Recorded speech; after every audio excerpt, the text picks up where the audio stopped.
Hello.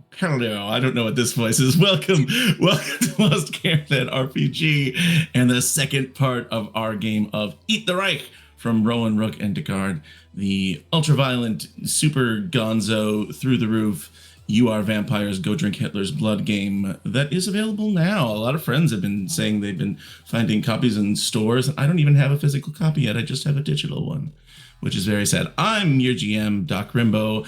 I am here with some of the hottest vampires on the planet to finish this mission. Last time, our crew cut a bloody trail through Paris in 1943. Let me think. I'm trying to think of everything that happened, but instead of doing that, I think what we'll do is we'll go around the circle. Everyone tell me who you are and who you're playing. Tell me about your commando, about your vampire, and then anything you remember from the first session. Anything you remember happening, places, like, events, cool one-liners, whatever. So we will start all the way. Oh, I love this layout. So I'm going to start all the way over to the bottom corner of the screen, which is Holly. Holly, hi. You're going first, and you got the fangs, so that's good. Good thing. It's fine. Probably definitely gonna have a list, and it's okay. Yes, I am OMG Holly D, and I am playing Astrid, but I have renamed her as Gemma, and she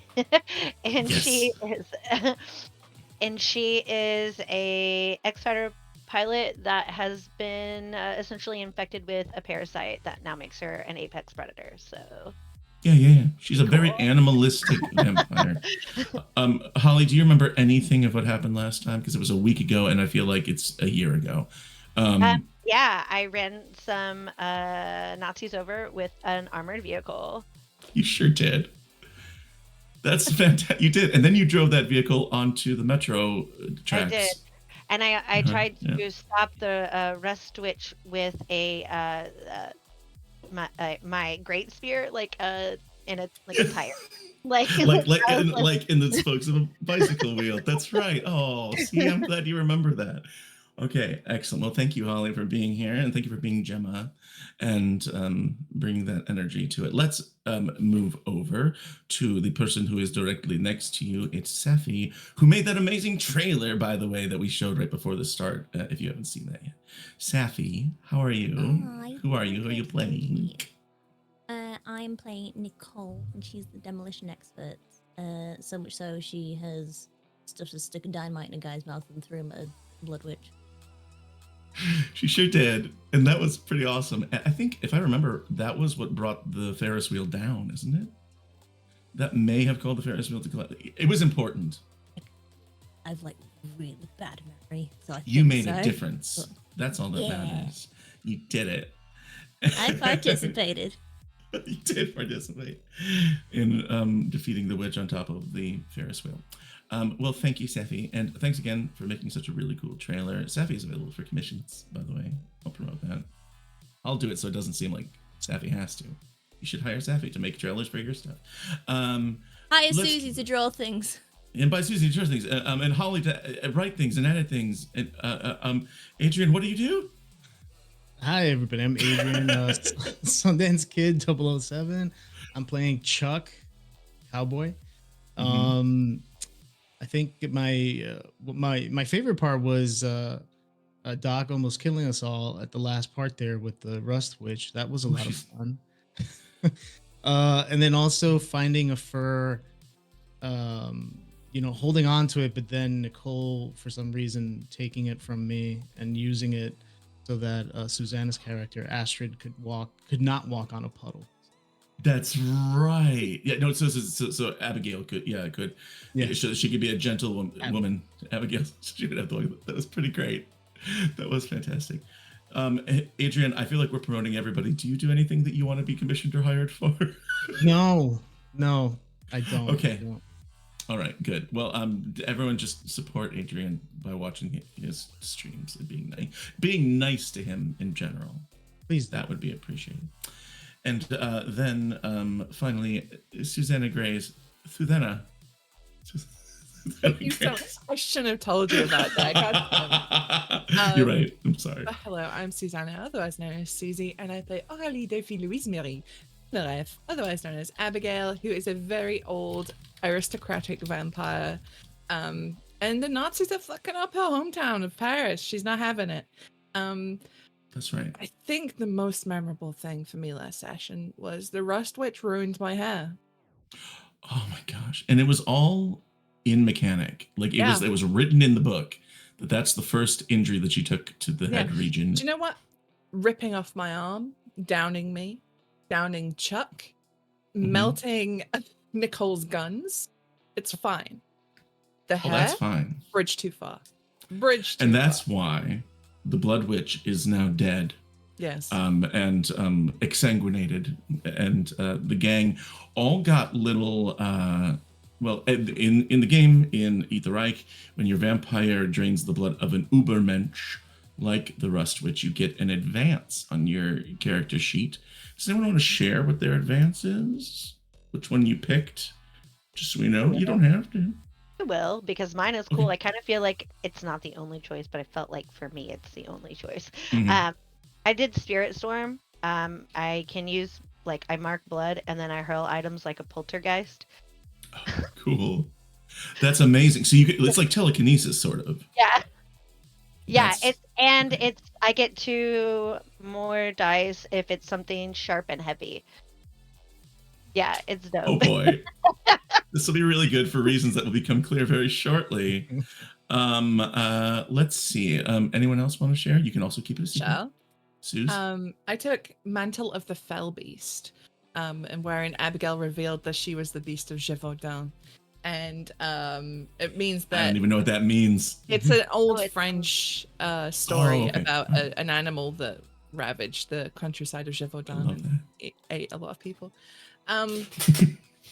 But basically what it means is I can spend 2 blood and my Brawl and Terrify become 4. All my other stats are set to 1 and I cannot use items. So those it kind of like, because Brawl and Terrify are typically for Abigail or I even forget what the original name for her is in the book because I just know her as Abigail.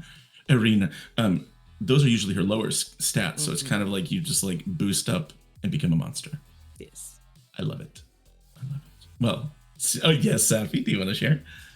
So instead of becoming like a crazy cat lady, she becomes a crazy rat lady. A spawn of shit ton of rats. Well, you put that so well. There's fucking rats everywhere.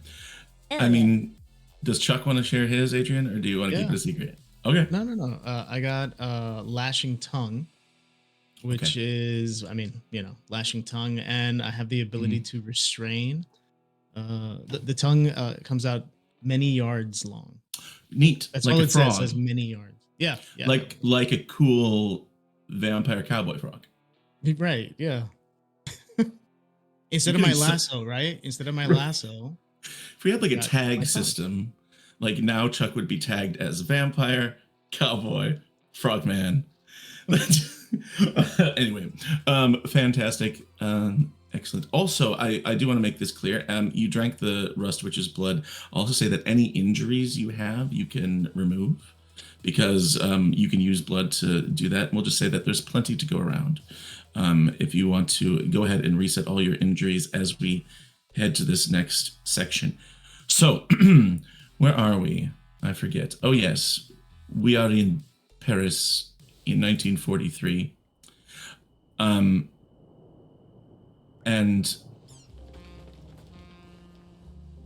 Does that mean we sew Abigail's arm back on? Yes. Do we sew it back on, or does it regenerate? I think it regenerates. Okay. Can I But keep we the old one? patch up. Yeah, you can have the old one. I'm not going to use it. Can we say that when it heals and regenerates, that it still has like rings on it and shit? Oh yeah, of course. Like- And it kind of like comes back. It looks like thorns and roses as it sort of recongeals. Like it's so extra. It's very glamorous and fantastic. You have moved on into the boundaries between Sector 2 and Sector 3. And you know that in Sector 3, that is your goal. Your primary objective remains the same, which is to get to the top of the Eiffel Tower, where Adolf Hitler's Zeppelin is moored to board the Zeppelin, find Hitler, and drink his blood and destabilize the Nazi war machine. So you are nearing that objective as you begin to enter 3, but in between Sector 2 and Sector 3 is the Museum of European Warfare. And just if you had to wager a guess as you take in this sprawling, it looks like one story, but maybe it used to be like a manor house, or they've had other things added on to it. There's lots of ground covered by this museum, and you get the feeling there's lots of stuff hanging on the walls there that would be good to throw around and throw at people. There's weapons, there's old weapons. You also get the impression there's lots of other cool stuff inside that might help you in your final push up the Eiffel Tower. I will tell you just out in advance here that what your objective is. Your objective is to smash through the museum before you are overwhelmed by the forces inside. It is a challenge rating of, it is an objective rating of 8, and it has a challenge of 1. And what that means is for every reducing the objective, the first one is nullified. So you have to spend 2 to reduce the objective by 1 every time. Or if you spend 3 points, you can reduce it by 2, so on. It just subtracts. It's like an armor or soak, if you want. Other than that, you stand outside this building. You are all spry, a little bit patched up from your fight with the Rust Witch. It is the middle of the night, and so there aren't many pedestrians. Once in a while, you'll see somebody maybe down at the end of a street, round a corner, and see the 4 of you, and then turn around and Abraham Simpson right back out the way they came. Other than that, there are some lights on inside, but not a lot of movement out by this main entrance. What do you do? How do you approach? How do we approach? That's a good question. Use the main. Do you use the front door? I said we go right in the front door. Kick it down. All right. Is there anything outside that I that I mean, yeah. There's there's manhole covers. There's fucking there's a few like carts for like street salespeople. There's a lot of rubble. It also appears as though the museum itself is not super well kept. Apparently, surprising no one, the Nazis have not done a great job with upkeep, and there's like parts falling off. There's like big chunks of rock from corners. There's a gate, but like the gate is like off its hinges. So, do you want to enter dramatically that way? Everyone's fine with that. I think so. All right, I'm gonna smash the shit out of that door. Okay. What comes flying through the door? Ooh, okay. So how I envision this is that it is a I'm gonna, if you're okay with it, I want to say it's like a couple of smaller things, right? Sure, But the it's cloud like, of debris. yeah, it's just like whatever I can do very quickly because I'm like, oh, I feel really powerful, and so she's like, oh, it's like definitely a manhole cover, whatever, like, if like I'll just part of the gate is it the gate that is attached to the museum or the entrance in? Because I'm gonna throw that gate if I can. Yes, absolutely. Okay. You can take the gate off. Sure. Yes, absolutely. You said it was rickety and falling off anyway, so It was basically off the hinges. One of the doors, one of the gate wings. Yeah. Perfect. Then that's what I'm throwing. I Excellent. Say this wrought iron gate. So it we'll say that like it just barely it's barely hanging on, but Gemma is riding this buzz of drinking the Rust Witch's blood, and just like you reach out and you can see that last piece just like bend and creak and like pull off, and you just launch it forward through these glass double doors, and it whoosh, crashes into the lobby, goes sliding across the floor, and the 4 of you step inside, and it is this lobby area. There are hallways going off in every different direction, but there's like nobody here that you can see. You look around, it's awfully quiet. and then you hear the sound of a voice up at this second level, like up a set of marble stairs, and they're standing up there, and they yell something in German, and you see someone like holding a flashlight, but the flashlight is shaking, and then they turn and they run back the way they came into like the main place of the exhibit, the exhibition hall. Wait, are we gonna let him go? Let's get them. Well, get up the stairs, and then you see before you this big exhibition hall. And throughout the exhibition hall, again, not well maintained, but you've got like exhibits of weapons and armor, and for the past 1,000 years, just lining the walls. You have these big exhibition spaces with like suits of armor, but all of like the cloth around them is like moth eaten and falling apart. And there in the far end of the room, in a cage, you can see what appears to be a horse. That's when Chuck's eyes brighten. He starts heading over there. Okay, you start heading Have in that yourself a ride. direction. You go around, like you go down one of the little aisles to head in that direction, and then you see the security guard who was yelling at you before is standing there, and he's like holding his flashlight, which is still shaking a little bit, and he's yelling at you, halt, halt, like telling you to stop. And he pulls out a pistol, and he's holding them both now. I think that we're going to enter into an engagement here, and Chuck gets to go first. Put on the proper music. Here we go. Chuck, what do you do here? Right, so Chuck at first is going to try and just... Well, no. My Terrify is not that great. Okay, yeah, I'm just going to shoot at him with my with Betsy and Maria.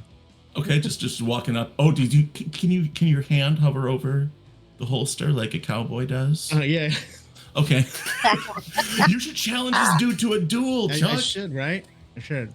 Good. So, hey, howdy. Howdy? Well, you're just gonna stand there? You're gonna shoot?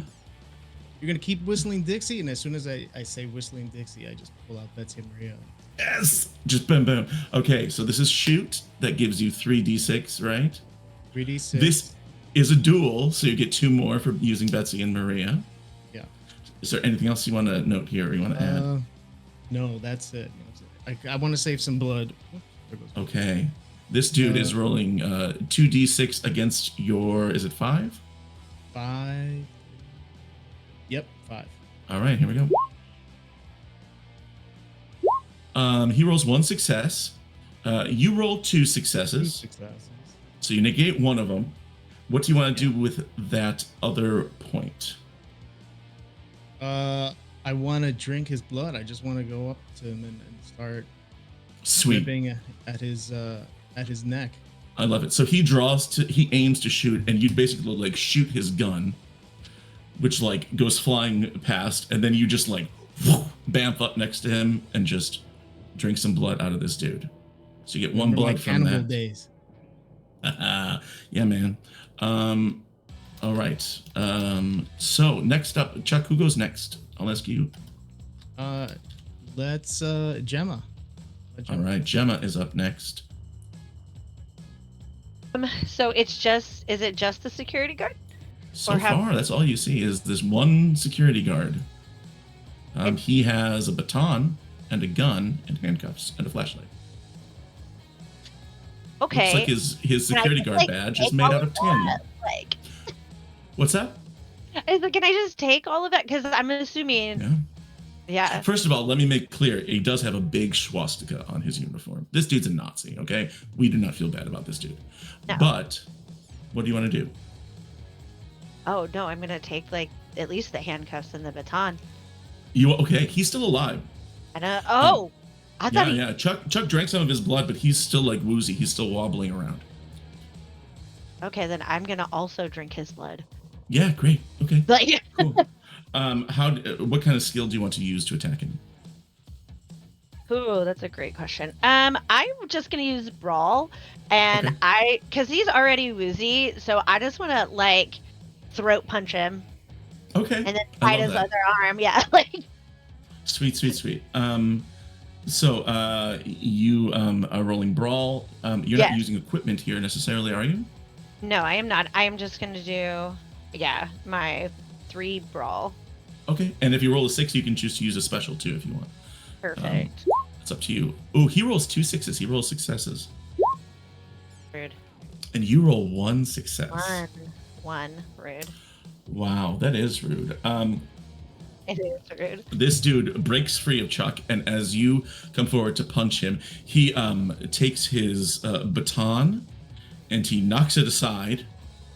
And sort of like as you come forward, he knocks your fist over, and then he goes to strike you with the baton. And so roll a d6 because you're going to take an injury. Okay, good. Love that. Yeah. Right out the A 3. Okay. He you know what he does? He takes his baton, which when he hit you with it, it like broke a little bit, like it splintered, and he scratches one of the sigils you have tattooed on your body. So your sigil is marred. No mechanical effect for now, but if it happens again, you are bleeding and you have problems. There's all sorts of things. So, but not great. Not great. And Dude. now he's waving the broken baton at all of you. And at that point, all of you hear this creaking and groaning. And you look around and realize that 2 of the suits of armor, empty, are now moving towards you in combat. That something has infected these suits of armor with Nazi wizardry, and they are coming to attack you. These are Einherjar. And as you can imagine, because they're empty, ain't no blood in these things. So, Gemma, who's next? Is it Abigail or is it Nicole?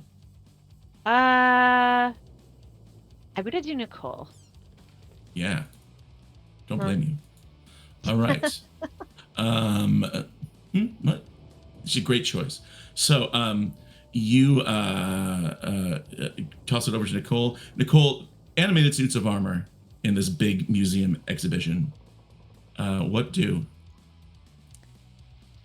Oh God, what do? Yeah.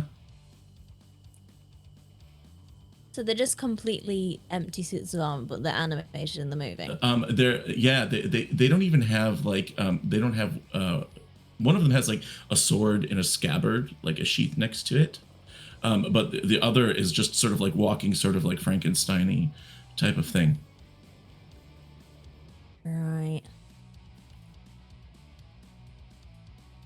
Well, how far away are they from me? Ooh, I don't know, a couple dozen feet. Like, there's some junk. There's other like museum exhibitions in between, but you can easily get up to them and do something to them. But if you describe what you want to do, my answer will be yes. All right. So I think Nicole is gonna run and almost like skid down on one knee and like take position against like a glass cabinet, like the Enfield, and she's gonna aim for the ankles. Because she wants to like try and almost like knock the boots off them so that way they can't move as much. I love that for you. So you slide up on one of them. They have an attack of 3. What skill are you going to use here? Shoot. Oh, you mean the shoot skill? Got it. I thought you were expressing dismay like Ned Flanders. Shoot. Okay, so you got shoot. Oh gosh darn niblets. What you? Oh shucks. What are you going to do equipment wise? What weapon are you using there? Do you have something? I mean, you could theoretically use one of your guns to strike at at his ankles. I'll be more brawl though. Mm-hmm. I think I want to gun him down. Okay. I'm gonna use my cut down the Enfield because the witch ruined my machine gun. She did. That's right. So you have a cut down Enfield. This is close quarters as you slide up to him. So that is a shoot of 4. Close quarters makes it a 2. So that's 5, 6, 6. And anything else that you want to recommend? I think that'd be good for now. All right. This suit of armor. The suit of armor rolls 1 success. Roll me your 6d6. 6d6. Woo! That's 2 successes plus 2 special successes, which can be used as 2 successes or to use one of your special abilities each. So, for those of you who weren't here last time, here are some things that you can apply successes to. If you want to negate the 1 success he had, that leaves you with 2 special successes, 2 doubles, and 1 single. So 5 total, if you want to do math. But some of the things you can spend those on include reducing the objective. So, making your way through here. You could sometimes drink blood, but these guys don't have any blood. You could also reduce their threat rating. There's lots of stuff. So what do you want to do here? Okay, so I want to use at least one of them to negate. Okay. So that leaves you with 1 regular level? and then 2 specials. What's the objective at? The objective is still at 8. Nobody has touched it yet. 8. I guess I should probably pour some stuff into that. Can. Yeah. Oh, actually, I think I want to use one of my specials. Okay. To do some scavenging. Yeah, scavenging. Yes. Tell us what that special is. Read it for everybody. So, scavenger. So if I get a special roll, I get to roll a d6 and compare it with the numbers next to my equipment. And it restores 1 use of the weapon roll. So say I'm completely out of dynamite or the Panzerfaust. If I roll the number on the d6 which matches next to that, I find another one. And get to restock. I love that. Okay. So you are using scavenger. Go ahead and roll a d6. That's a 2. You get a Lee Enfield back, right? You get a use of your Lee Enfield rifle back. That is fantastic. Awesome. So that is one of your d6s that you use there, one of your specials, which means you have one special and 1 regular left. Okay, I'll use those on the objectives to bring it down. Okay, down by 3 then. So you slide up, you shoot this dude in the leg, and just like you can feel the Nicole's bloodlust like reinvigorate this weapon. Like you see like behind the ammunition, all of this like soot and like corrosion comes out, so it's clean again, so you can use it for a little bit longer. It just like cleans out the pipes. I don't know, and you're ready to go a second time. I think that is all of your points, yeah? Absolutely. All right, then we go over to Abigail. Abby, you're at the museum. Mm-hmm. Not the nicest museum she's ever been to. No, and you know what's really terrible? What's that? One of these suits of armor has a shield on it, and it has her family's crest on it. No. And she aims her rifle, she goes, "Grandfather?" And then she's gonna take a shot. Are you using con? Are you trying to trick this suit of armor? I love that. There is nothing in this suit of armor's stats that say that it can't be fooled that way. So yes, it goes. I don't know. It doesn't talk. It's a fucking suit of armor. It's not Scooby-Doo. It turns to you and like pauses for a second. So you're rolling con. Yeah, and my exquisite hunting rifle. Ooh, So- yes. Okay. Five. Fantastic. So that is con of 4, exquisite 1 more. Yeah. And anything else you wish to do here? We'll see if if I get a special. Okay. I'll roll 3d6 for I this do boy. not. Ooh, no, you don't, but you do have 4 successes. He has 1. It has 1. So, do you want to negate that 1, I assume? Yes, I shall negate. And you have 3 left. Okay, and just to bring the objective down, it's 2, right? To bring it down 1 point. Correct. Yes, I should have remembered that. It has a challenge of 1 here. So Safi spent 3 points, which brings it only down 2. Mm-hmm. I should have remembered that. So I'll spend 2 of my points to bring the objective down 1, and then 1 against the 1 against armor. this dude. Yeah. To lower his threat. Great. His the threat of this suit of armor goes from a 7 down to a 6. They're very threatening because they're ghost armor. Let's go back to the top of the order. But first, as we reach the end of a round, one thing I need to do. End of the round. Check. Now, the threats all increase their attack by 1 at the end of a round. Because they are basically enforcing themselves. They are regrouping, right?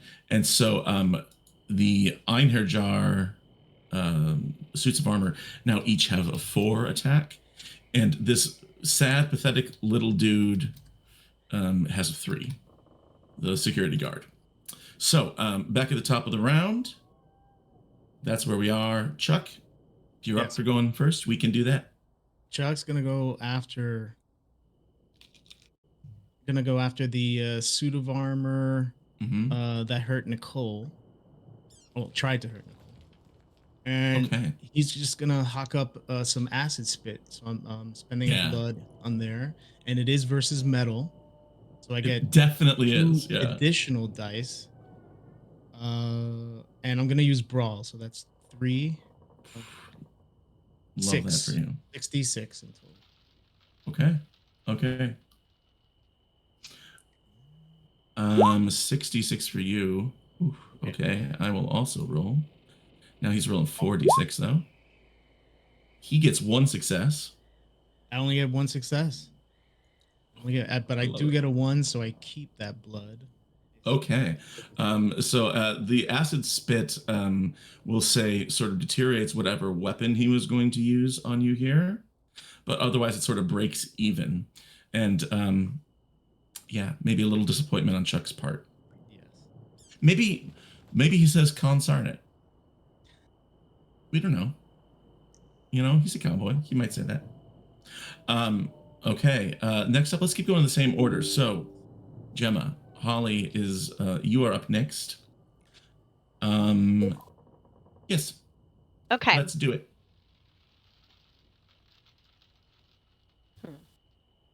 Okay. I would. So, the dude that hit me, the Nazi that hit me with the baton, is still kicking. Mm-hmm. Yes. Yes. Okay.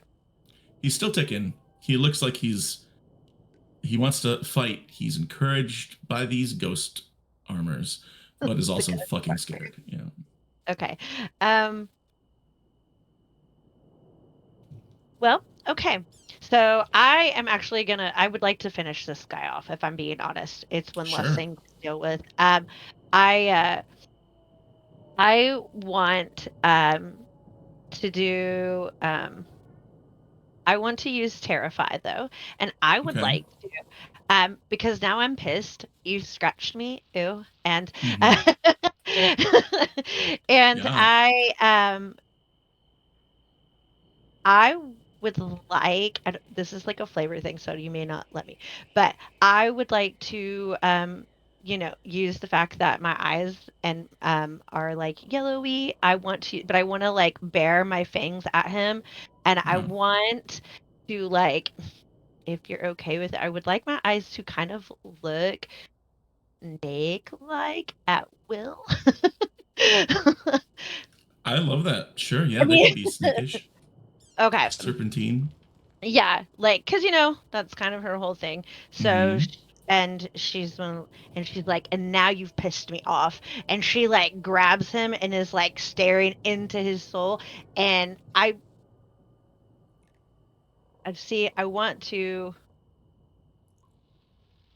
would like to grab him by whatever jacket or front of the coat. And he's got like a little sport coat thing going on. Yeah, I would like to use that, and then if I can, I would like to drink his blood if possible here. Well, let's see how your rolls go.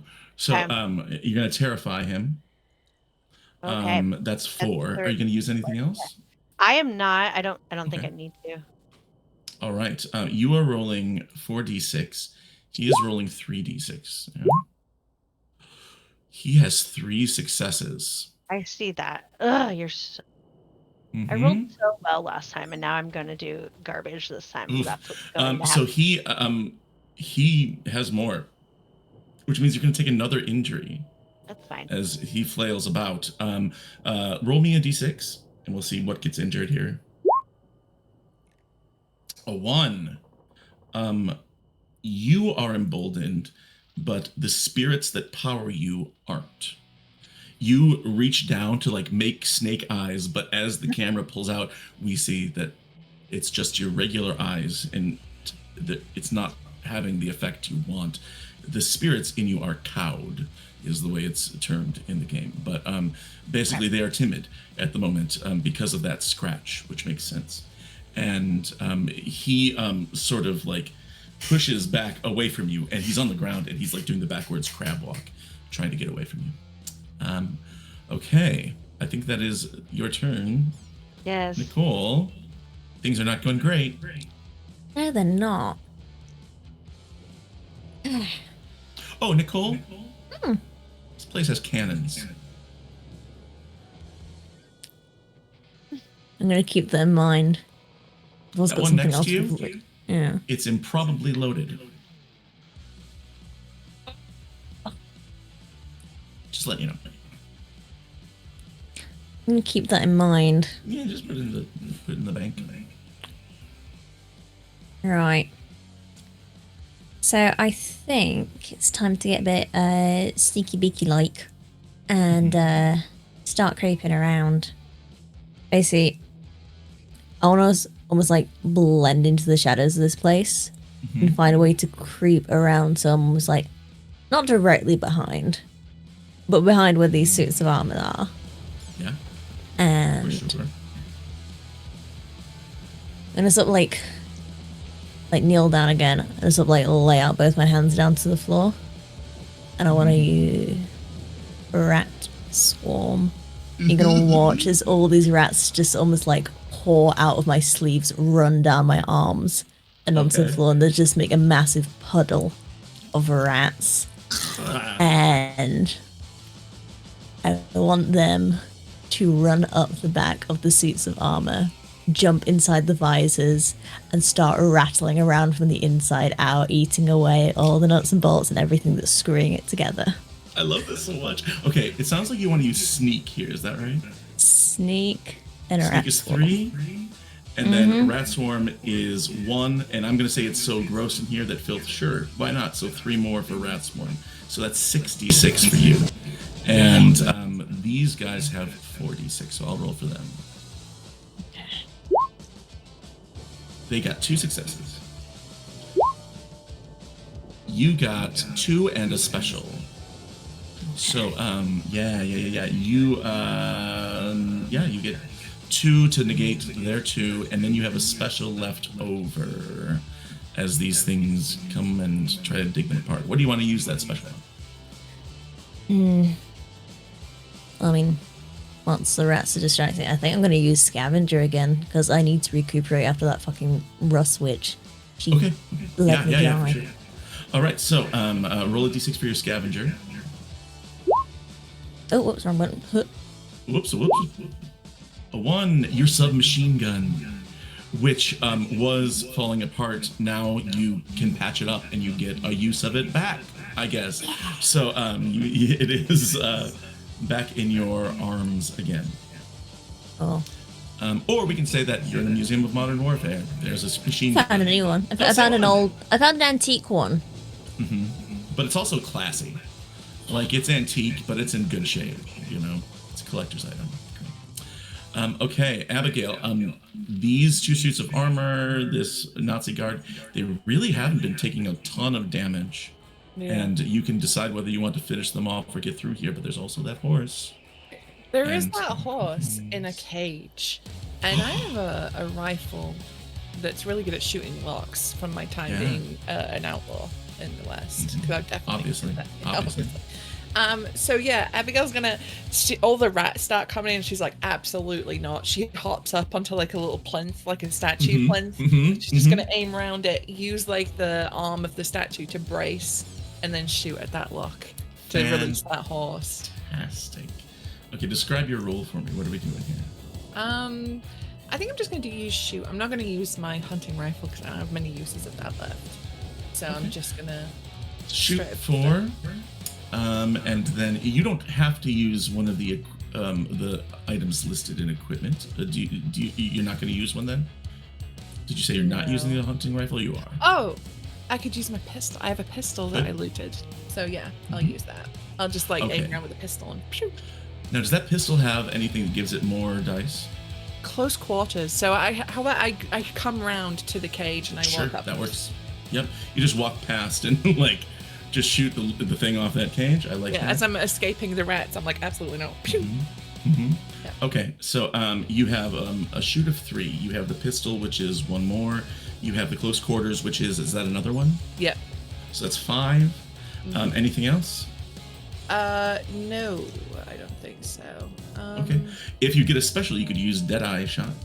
Yes, we'll see. We'll see if I get that 6. All right, you roll that. I'm rolling for this little security guard dude. Yes, you got a special and 1 more. He has all failures. So he rolls a 2, a 2, and a 3. So what do you want to use these 3 success points for? Okay, so I'd have to use the special to reduce the threat's attack rate, right? That would be my 6. No, well, you can if you want. You can use the special to reduce the attack rating, which would put his attack down to 0, and would basically it reduces threat rating by 1, which would take him down by 1. Is that what you're doing? The Deadeye shot? Yeah. Okay. Yeah, you can do that, and it reduces the security guard's threat rating from a 4 back down to a 3. Okay. And what do you want to do with the other 1 point left? Well, with the 1 point, I can't really advance the objective because it needs 2. So I'll drink the security guard's blood. You got some more. I'll have a little sip. Have a little sippy sip. Great. All right. Has a lot of blood. We'll also say that just in the interest of what you were originally doing, that lock comes off, and that horse, which I want to be clear, is a zombie horse. Like, as you get closer, you realize like part of its face is like, like missing, and you can see the tendons and stuff inside. It's rotting away inside. It's just sort of like rears and like kicks the door open and like jumps out, and we'll say just for fun, Susie, roll me 2 more d6. Okay. Okay, no successes, but it does run around and try to trample the security guard. Oh, great. And then Abby's just going to go over her shoulder. She'd say, Chuck. She's going to point at the horse. And she Pour moi. spokesmodels the horse. Great. What? I love it. Okay, we are at the end of the round. Yes, which means that their attack goes up by 1 at the end of the round because they haven't been eliminated yet. So that's 5d6 for the suits of armor and 4d6 for the patrol. So basically, what happens is at the end of every round, once everybody's gone, all the remaining threats close in and their attack increases. So you want to get rid of these guys or get out of here as quick as you can. The objective is currently at a 5, so everyone knows, but then still has a challenge. Back to the top of the round. Chuck, there's a horse. Yeah. So Chuck's gonna try and hop onto that horse, and once he gets on that horse, he'll let out a yow or yippee-ki-yay, yippee-ki-yay, and then he'll start galloping towards the suits of armor. Sweet. And again, he'll try and hawk up another loogie. Excellent. Here's what I'm going to tell you. Okay, you can add this horse to your loot, to your equipment now. It is listed as Napoleon's Undead Horse. It has 2 uses. It has two boxes to tick off, and its special condition is trample. So if you trample an enemy with it, you can add one more die on top of that. It has a +1+ for trample. That's if I roll. That's if you. That's not a special. That's just as you use it as you would a gun or any other equipment. Oh, okay. Yeah. So, but you don't have to use it. You can be on it and stuff. It's just an equipment piece that you can use to trample people. Right. Enemies. Well, if that's gonna give me an extra die. It would. Yeah. Mm-hmm. So do you want? You're using shoot here, right? Yeah, shoot or brawl, whatever. Well, I would say brawl because you're gonna ride the horse into these armor suits. So 3 for brawl, and then 2 more for the horse as you try to trample them. So 5. Anything else? And then acid 2 spit. more for acid spit versus. Yeah, that is. So that's 3 more. So that's 8d6 you're rolling here, and it will be very cool if you succeed because then you can spit acid on this suit of armor as it lies on the ground. So roll 8d6, and for the suit of armor, I'm gonna roll 5d6. Okay, you have 1, 2, and a special, so 4. I have 1, 2. I have 2 successes. So your regular successes or the special can cancel mine out, and you would still have 2 left over. Yeah, so 2 left, and I'm just gonna use that to put down the objective to 4. I love that. Yeah. I'm going to say the objective goes down by 4. I'm also going to say that this suit of armor has their threat reduced by 1 because you spit acid at it. Yeah. Like you're eating away at it. I think that makes sense. All right, Holly, Gemma is next. Chuck just trampled the suit of armor with the horse and then spit on it. it was so badass. It was super cool. Like, okay. Gemma, she would you consider those suits of armor in cover? There is enough cover here that yes, cover could be applied because there's like displays and cases and things, right? Mm-hmm. Do you want them to be in cover? I mean, yes. I thought with the shields it made sense that is a type of cover. Yep. Okay. Yeah, they're in cover. Okay. I will then I'm gonna use my machine gun, and I'm just gonna, but because it's enemies in cover, I get an extra die. So. Excellent. So that's a shoot of 2. Shoot of 2. And then 2 more for the machine gun. Yeah. So that is 4 for you, right? The suit of armor. Mm-hmm. Okay, you roll 4. They're rolling 5. I can't. So here comes their roll. I just cannot. It is 3 successes for them and 2 successes for you. You're killing. I'm gonna die. It's fine. Mm-hmm. Mm-hmm. All right, roll me a d6, Holly.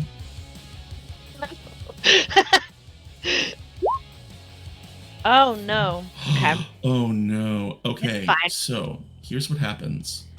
Where those sigils were marred before, the wound opens up because you try to shoot at these things and you succeed, but some of their armor like fragments fly off and like scratch you over. You are now bleeding, but you're bleeding shadow. Shadow is coming out of these tattoo spaces. It's covering you, so you're a bit obscured now. But here's what that means mechanically. You get a +2 to any sneak attacks going forward. You get a +2 to your sneak, but you also get a -2 to your terrify. Fine. Because you're just a cloud of smoke now. And so basically they switch places. You have a 4 in sneak and a 2 in terrify now. I will also say I need to look at the rules here, but as you have filled up that whole block there, where's my injury? There it is.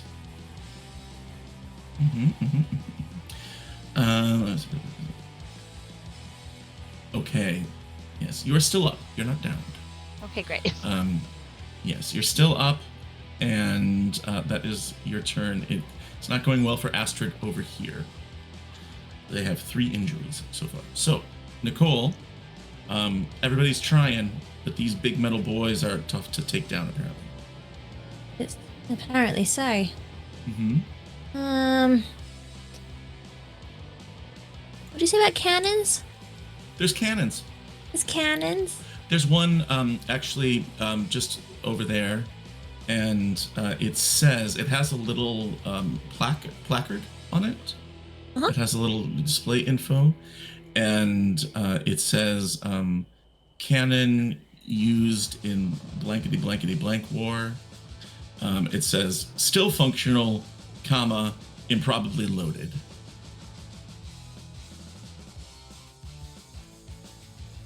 Well, the rats didn't seem to go too well, so we'll go I'm back going to to give you what some I know. details on this cannon. It has one use. Uh-huh. So you can use it once, but it gives you 1 plus 3 more for an immobile target. And the security guard and one of the suits of armor are both on the floor, which I call immobile. One of them has a horse on it. You know? So, if you want to try to aim for one of those, you'd have an advantage with this cannon. Alright. Could I also stick a firebomb, like, down the chute as well? Yes, you could. Oh, yes. Yeah, I'll sure, why do not? that, and I'm gonna aim it at the suit of armor that's on the floor. Sweet. So Probably that like is on the a shoot. opposite end of the horse, because I don't want to hurt the horse. Yep, that is a shoot. Yeah. Of 4 plus a firebomb of 3 more, so that's 7. You are aiming at this downed target, and honestly, I don't know if you can use 2 pieces of equipment. Probably not, and I don't even care. I think that it's great. So then 4 more for the cannon. So that's 11d6 against the suit of armor that's on the ground. Safi, roll me 11d6. Okay. Jesus. That is 1, 2, 3 regular successes and 2 critical successes. Yay! And I'm going to roll for him. Oh, he has 4 successes. So 3 regular, you got 7, he has 4. Basically have 3 left, and one of those can be a special if you want. Okay. I'm gonna throw them all towards the objective. Oh, wait. I think I added wrong. 1, 2, 3. No, I was right. Okay. Sorry. Go ahead. What are you going to do with the points? All towards the objective. All towards the objective. Fantastic. So that is 3 down to 2. The objective is down to 2. And I'm going to say, just because it was super fucking cool, you aim the cannon over there, and there's this, like, the cannonball just, like, knocks the helmet off of this thing. And it is like already falling apart from acid, which means that that particular suit of armor is gone, and there's still one left, along with this poor security guard, who's on the ground. So, Abigail, it goes over to you. Okay. Well, it's all going a bit shit, innit? It is. Like, it's it a bit is. hard. And poor Gemma is not doing well. So Abigail once more reaches into her jacket, pulls out this mask. I'm going to activate Mantle of the Fell Beast. And Yes. she pulls out her magic cavalry saber, and she's going to charge at that one remaining set of armor, pointing her sword at it and going, "On guard!" And I'm gonna try Yes, and I love that shit. Okay, great, fantastic. Yeah. If you succeed, if you're very successful here, I'll give you a treat. Ooh. Yeah. So you're rolling. Tell me what you're rolling. Do some So math it would for be me. 4 for brawl, 1 for my Okay. saber, and then Oh. 1 for charge. So I'm rolling 66. You're rolling 6. He's rolling 5. Okay. These guys are. He gets 2 successes. You get so many. Whoa. You get 2 regular and 3 special. So that is like 8 successes, basically. First, tell me what you do, and then I'll give you a treat.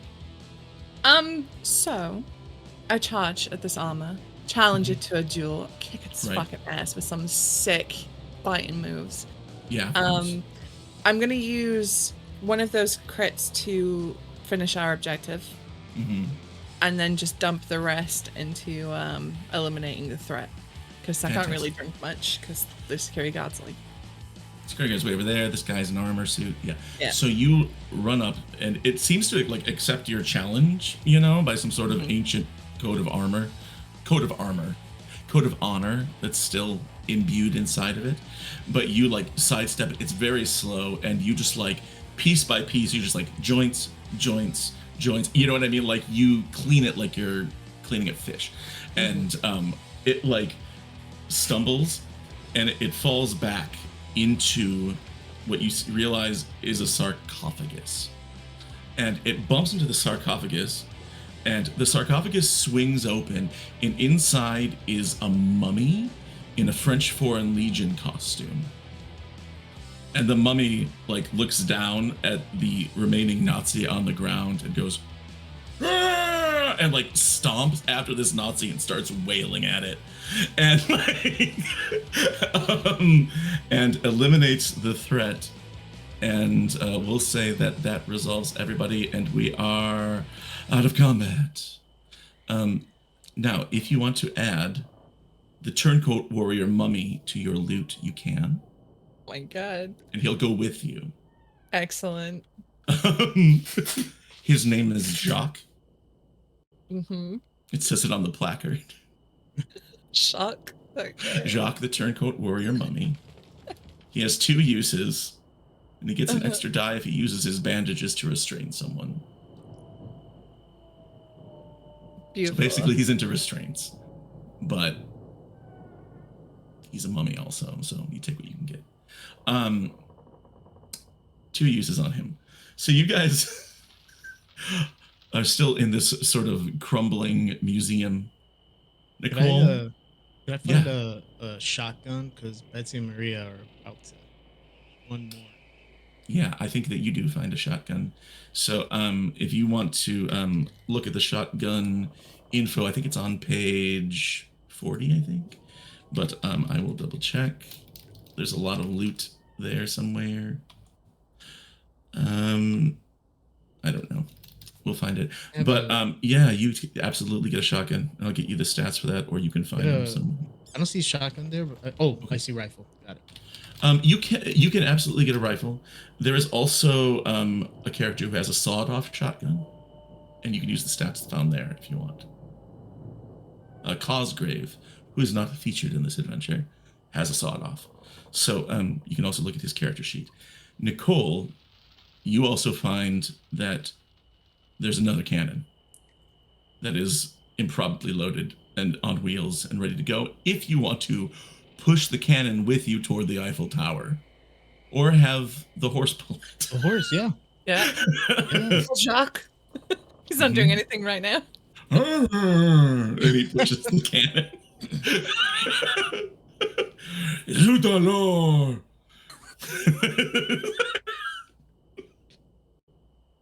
Allons-y! He pushes towards the exit. Oh my god. I love Jacques. So, you are out of combat. Everyone's feeling a little bit, oof. Do you want to do any moments to share blood and heal? Poor Gemma's not doing great. Yeah, I'm definitely gonna heal. Okay, do you have 3 blood to spend? I do. That's Okay. all I have, yeah. With 3 blood, you can take away one of those injuries. Oh. I would definitely choose the 2nd tier version. Yeah, I'm gonna do that. The bleeding out. I also want to point out, oh no, you don't. Holly, have you chosen your advance yet that you got? I did. Remember, I did Spirit Storm. That's right. That's too bad, because there's another advance that would let you clear a marked injury.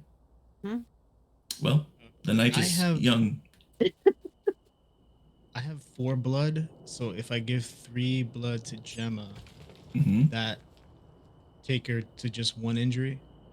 It would remove one of those, leaving her with 1 left. 4. So if you give her 2, and I give her 2, then she's got 1 spare, and she's not dry as well, if you want. Okay, yeah. So Chuck, sharing blood. Mosey's on down there. Thanks. It's a little like awesome out my little glass. I know. I'm like, Cheers. Yeah. Mummy, your horse is nice, Chuck. Like, she's like, wow. Apparently it's You Napoleon's. absolutely. Yeah, you said it's right there on the sign. These signs are so helpful. Like, they didn't do a great job maintaining the museum, but at least it's informative. Marengo is the name. And even last week, Susie found the actual name of Napoleon's horse and sent it to me, but I forget what it is. Marengo. Marengo. Okay. He was a little Arabian. Go. He's beautiful. Yeah. And decaying. Very dead. I'm going to take a gorget from the armor for no other reason than Susie, was obsessed with Blade 2 when I was younger, and the female lead in that wears a gorget, and I think it just looks pretty sick. So got a gorget. Abby's just wearing some armor. I think that also, I mean, she wouldn't take it unless it completely matched her outfit, and it does. Oh, it does perfectly. Yeah. Beautiful filigree. Nicole, are you going to have Jacques push this cannon out for you? Oh, absolutely. Okay, great. He salutes you. His hand is like falling off, but and he like takes his bandages over and starts pushing the cannon out. Okay. You're all feeling healed up. You all sit around, you talk for a little bit about what's next. You know the Eiffel Tower is right out there. Are you all business, or do you have time for chit chat? Do you make small talk?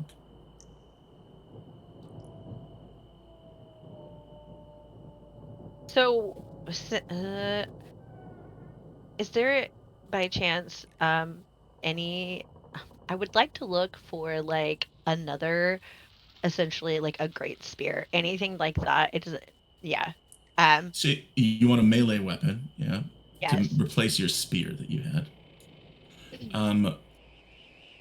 I still have my spear. I'm just wondering if I could have an extra. Improve it. Roll me. I want to roll here. This really isn't, combat roll. I just want to see in general how you do. So, roll me search. And if you want to use your sense of smell and spend blood, you can add another die, but your search is already at 3. Yeah, I'll just use search. Okay. How'd you do? Got No successes. None.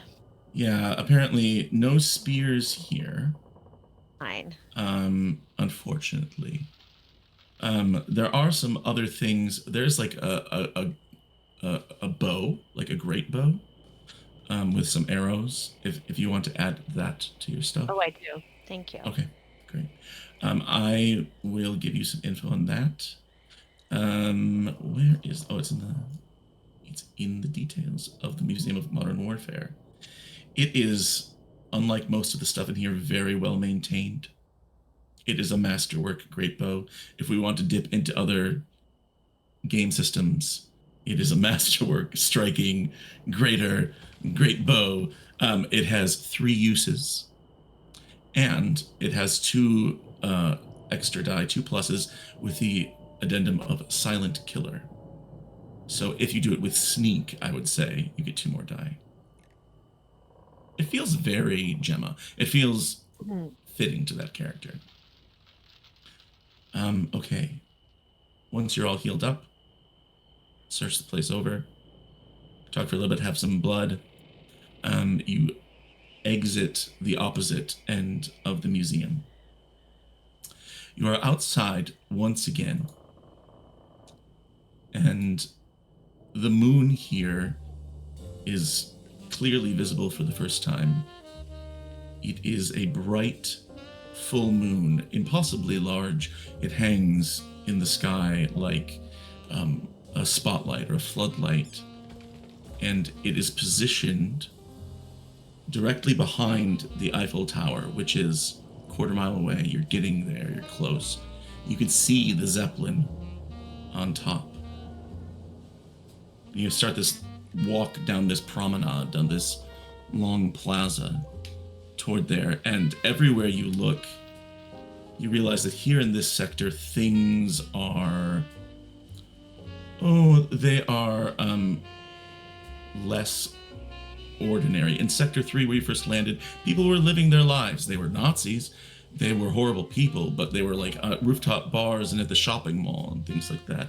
And the closer you get to the Eiffel Tower, the more you realize that people are either in hiding or they are, well defended. You know, they're all sort of, this is a heated area in Sector 1. The security is much higher here. As you approach the Eiffel Tower itself, there is a lot that you remember, especially Abigail. Is anyone else French, do you think? Abby, you know the Eiffel Tower. Mm-hmm. You know? Abby might have been there for the what is it, the opening of it in 1889 at the World Fair. Yeah. Mm-hmm. Maybe with someone, we don't know, on a date or something. And you now realize that a lot has changed about it.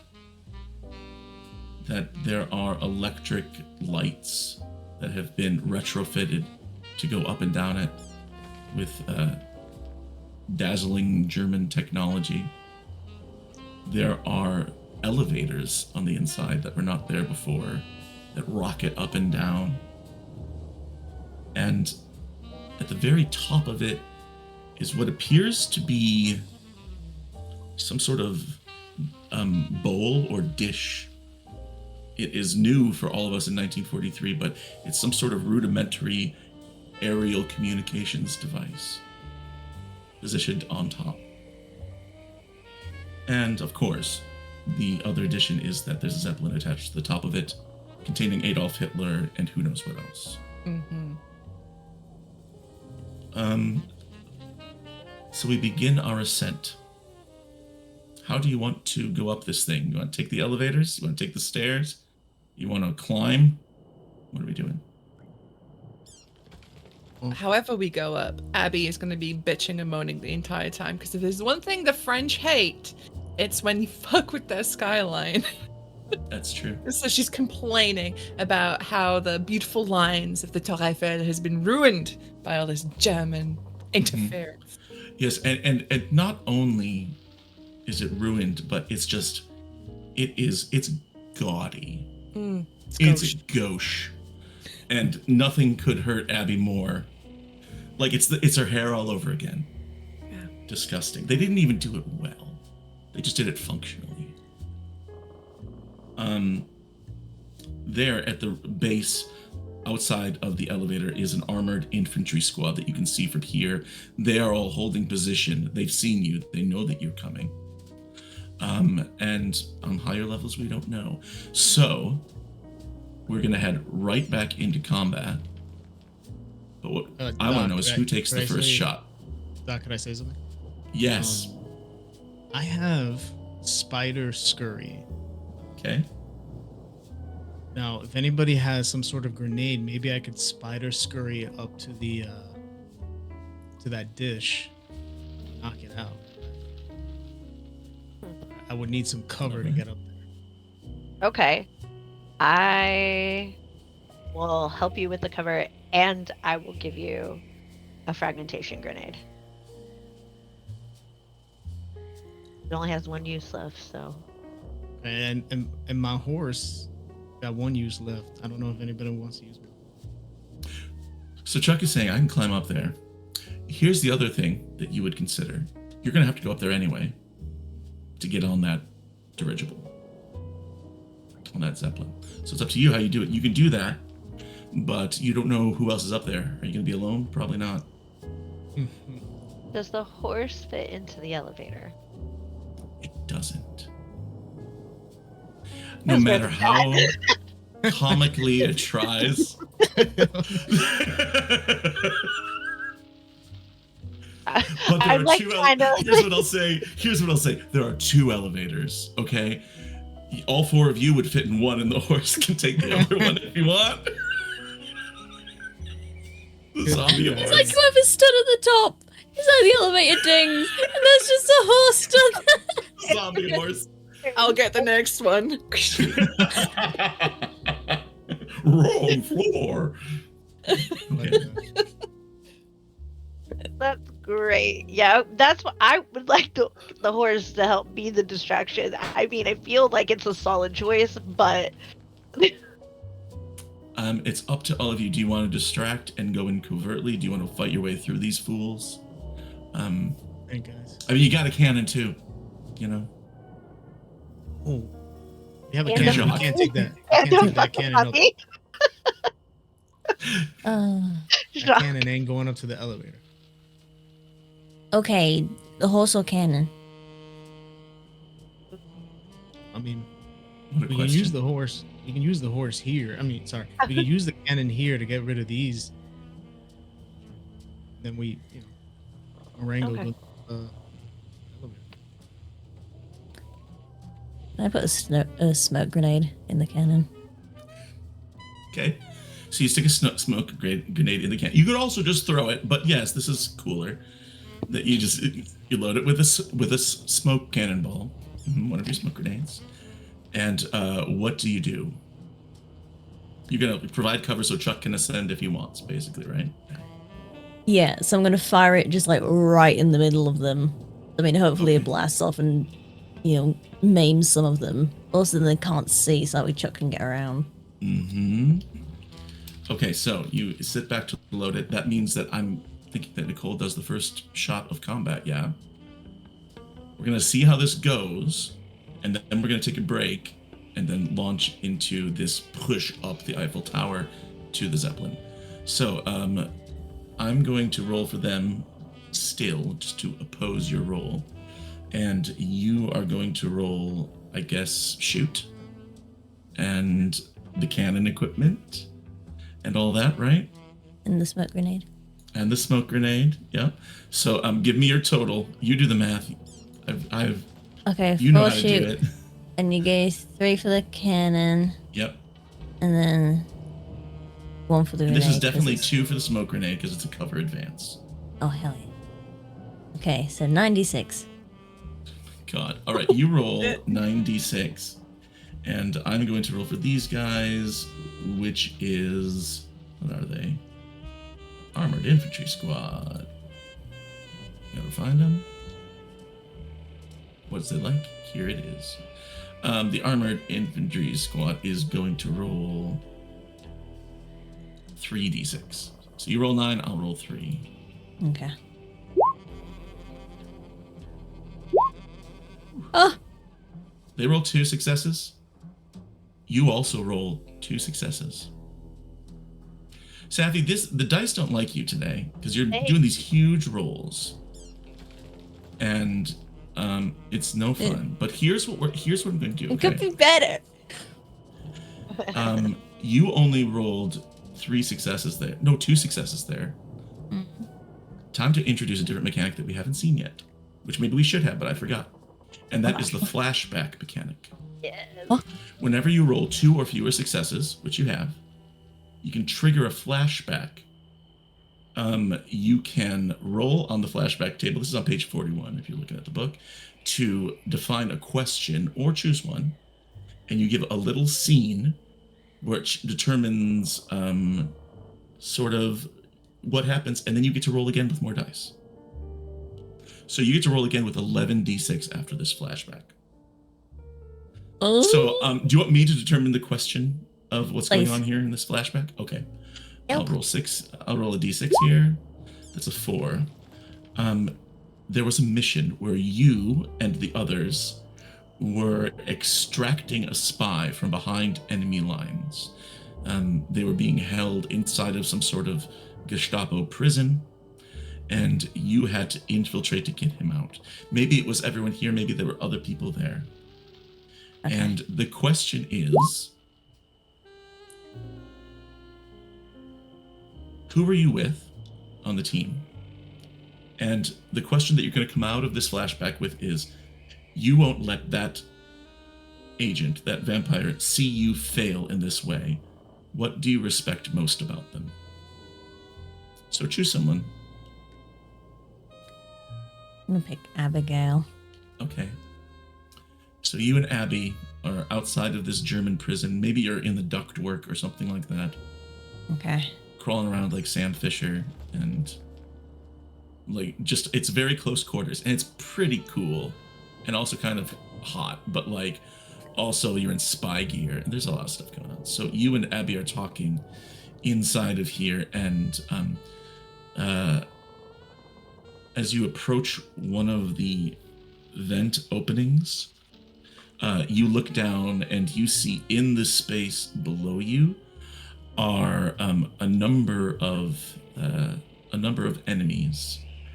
Specifically, there is this group of these fools that are called Vampirjäger or Vampirjäger, which is Nazi-trained vampire hunters, basically. And you've infiltrated their headquarters where they hold someone hostage. Maybe it's one of the other people here. Some other spy. Maybe it's Gemma, or maybe it's Chuck. And Abby does something that impresses you so much that you have this undying respect for her. Susie, what does Abby do to take out these people? Ooh, what would Nicole think is cool?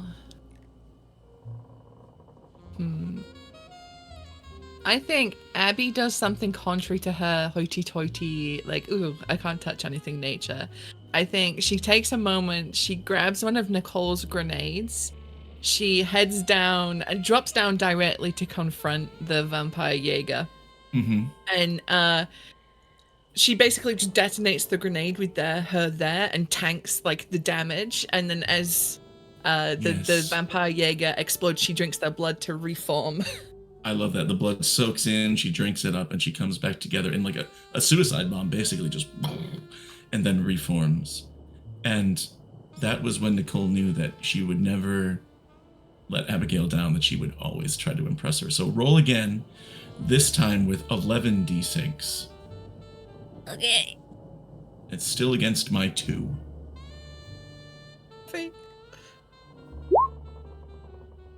So many ones. You have 2 specials though mixed in with all those ones, and that is enough to like overcome the resistance.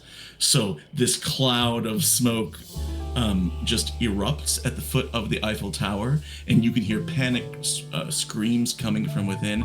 And when we come back from this break, we are going to begin our final climb. We're going to ascend and kill Hitler. So we'll be back in 10 minutes. Everybody stay right there, and we'll see you in a little bit. Welcome back. We are back with Eat the Reich, second part of our playthrough. Eat the Reich is by Grant Howitt with art by Will Kirkby, and it is fucking gorgeous. And you can pick it up now from Rowan, Rook, and Descartes. We want to thank them. We want to thank our sponsors too, Epidemic Sound, who do my moody jazz music and my wordless punk rock fight music and other sound effects for tonight. Also, Soul Muppet Publishing, who make Orbital Blues and other great games. You can check them out as well. Also want to give a shout out, I was so focused, Peachy Pixelate, who came in with the raid in the first half, and we love you, Peachy. We know you're here to see me and not Safi, and we appreciate you so much. And thanks, Raiders, for sticking around and taking care of business with us. Speaking of taking care of business, we are at the foot of the Eiffel Tower. We fired a stolen cannon at these Nazis down at the bottom. They are now completely obscured in smoke. They don't know what's coming after them. But you, my crack vampire commandos, know that your next step is to get to the top of this thing and board the Zeppelin and kill Adolf Hitler. So we are just going to jump right back into combat. And Chuck, you were the one with the plan. You get to go first. You see that here at the foot of the tower is an armored infantry squad. I will tell you that the objective for this section of the Eiffel Tower is to ascend the Eiffel Tower. It is an objective of 8, and it has a challenge of 1, so it soaks up 1 objective reduction every time you try to reduce the objective. So, Chuck, what do you do? So, with the successful, I guess, cannon blasts, right? You've got cover and distraction, whatever you need, bud. So I'm gonna start as soon as Chuck sees that coast is clear, they're distracted, he's going to start ascending. Sweet. Yeah, So you basically run through the fog to the sounds of like panicked shouts from all around you, and you get to. Do you climb up the center? Do you climb up one of the, what do you call them, legs? Yeah, I think one of the legs. Yeah. Okay. Yeah. So at first you can just run up, and then you have to start climbing and using your spider climb. So you have to spend blood to do that. Mm-hmm. As you start to climb up, you make it, I don't know, part of the way, right? A couple stories up. Before you look up, and you see up there in the sky, paratroopers being dropped down in Nazi uniforms, and they are descending toward the Eiffel Tower. Chuck, you still have a roll to do. You have an action to do. You can use sneak here because you kind of snuck through the crowd. But what do you want to accomplish here? Well, you said there was a communication dish. There was a dish way up on top. Yeah. Way up on top. It'll take you a while to reach it. It's on the top of the tower. Yeah.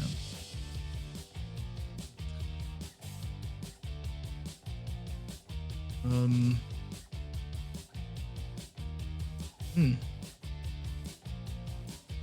don't know, guys. Should I continue to go up the?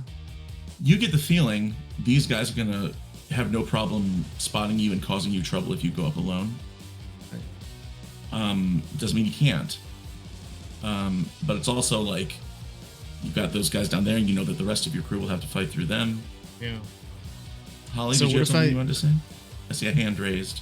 Well, no, I have to wait until I roll. Oh. Because I was gonna say, so in the truest sense, I have like a natural endurance, so that's why I'm like, if I could go up with you, maybe then. Good. Okay. Yeah. And you're sure you don't have to go up alone. You could all climb the outside of the tower. It would take other folks a lot longer than Chuck, because Chuck has the special spider climbing ability. You don't want to overthink it too. You want to just kill Nazis. Yeah, I mean, I could, as soon as I spot them, I could like stop climbing and hide, and then get my shotgun out. Yes. Or actually, Betsy and Maria, because that would be my last use. It would be. So you could, if you want, do stealth, tuck behind one of the girders, someplace where you don't think they can see you. Wait for them to land and just open up on them. Yeah. So, do you need sneak? Yeah, I think that is definitely a sneak roll. I have to get the stats for these paratrooper boys.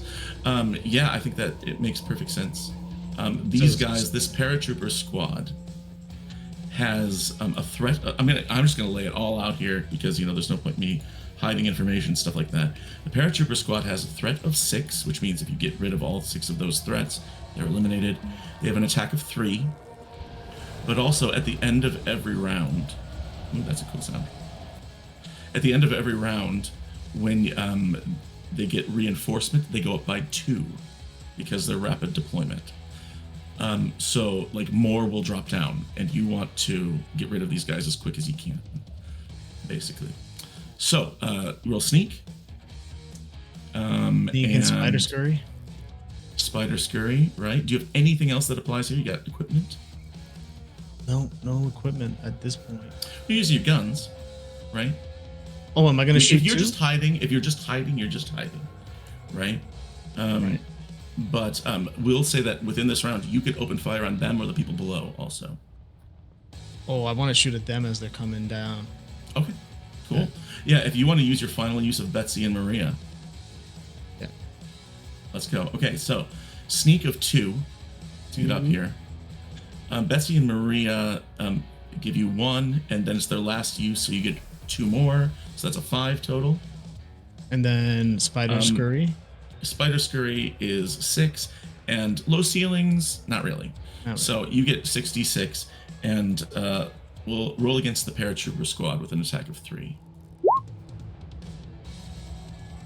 They roll 2 successes.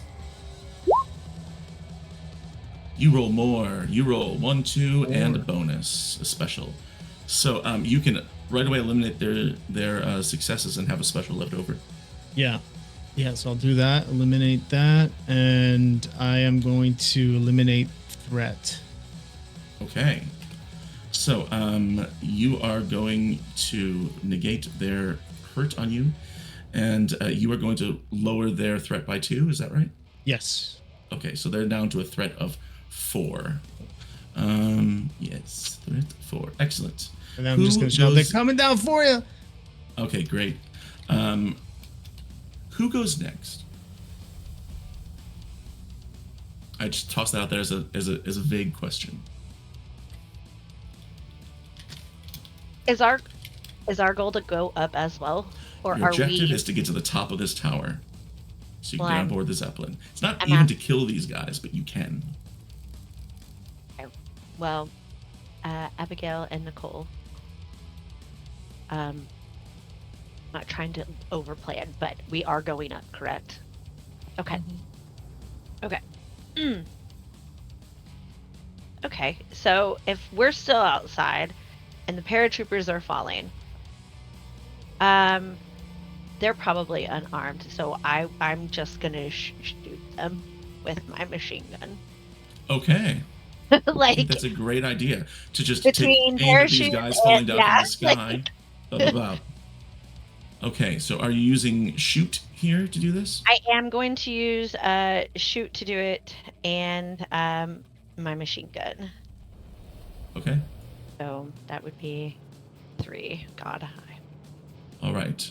So using shoot, your machine gun, that's 3. Do you have anything else that applies here? No, I don't think so. Give Okay. me the cover. I would Okay. say they're I not would in cover, say they're floating in the They're not. air. Yeah. Um, Oh. if you get a special, you could reduce their attack or their threat, which would be great. Yep. And that is my goal. How many dice are you rolling, Doc? These guys have 3d6. Okay. Okay. Then that's what I'm going to do. Okie doke. Here we go. Hey, finally. Look at that. 2 specials. Yeah, And they only fine. got 1 success.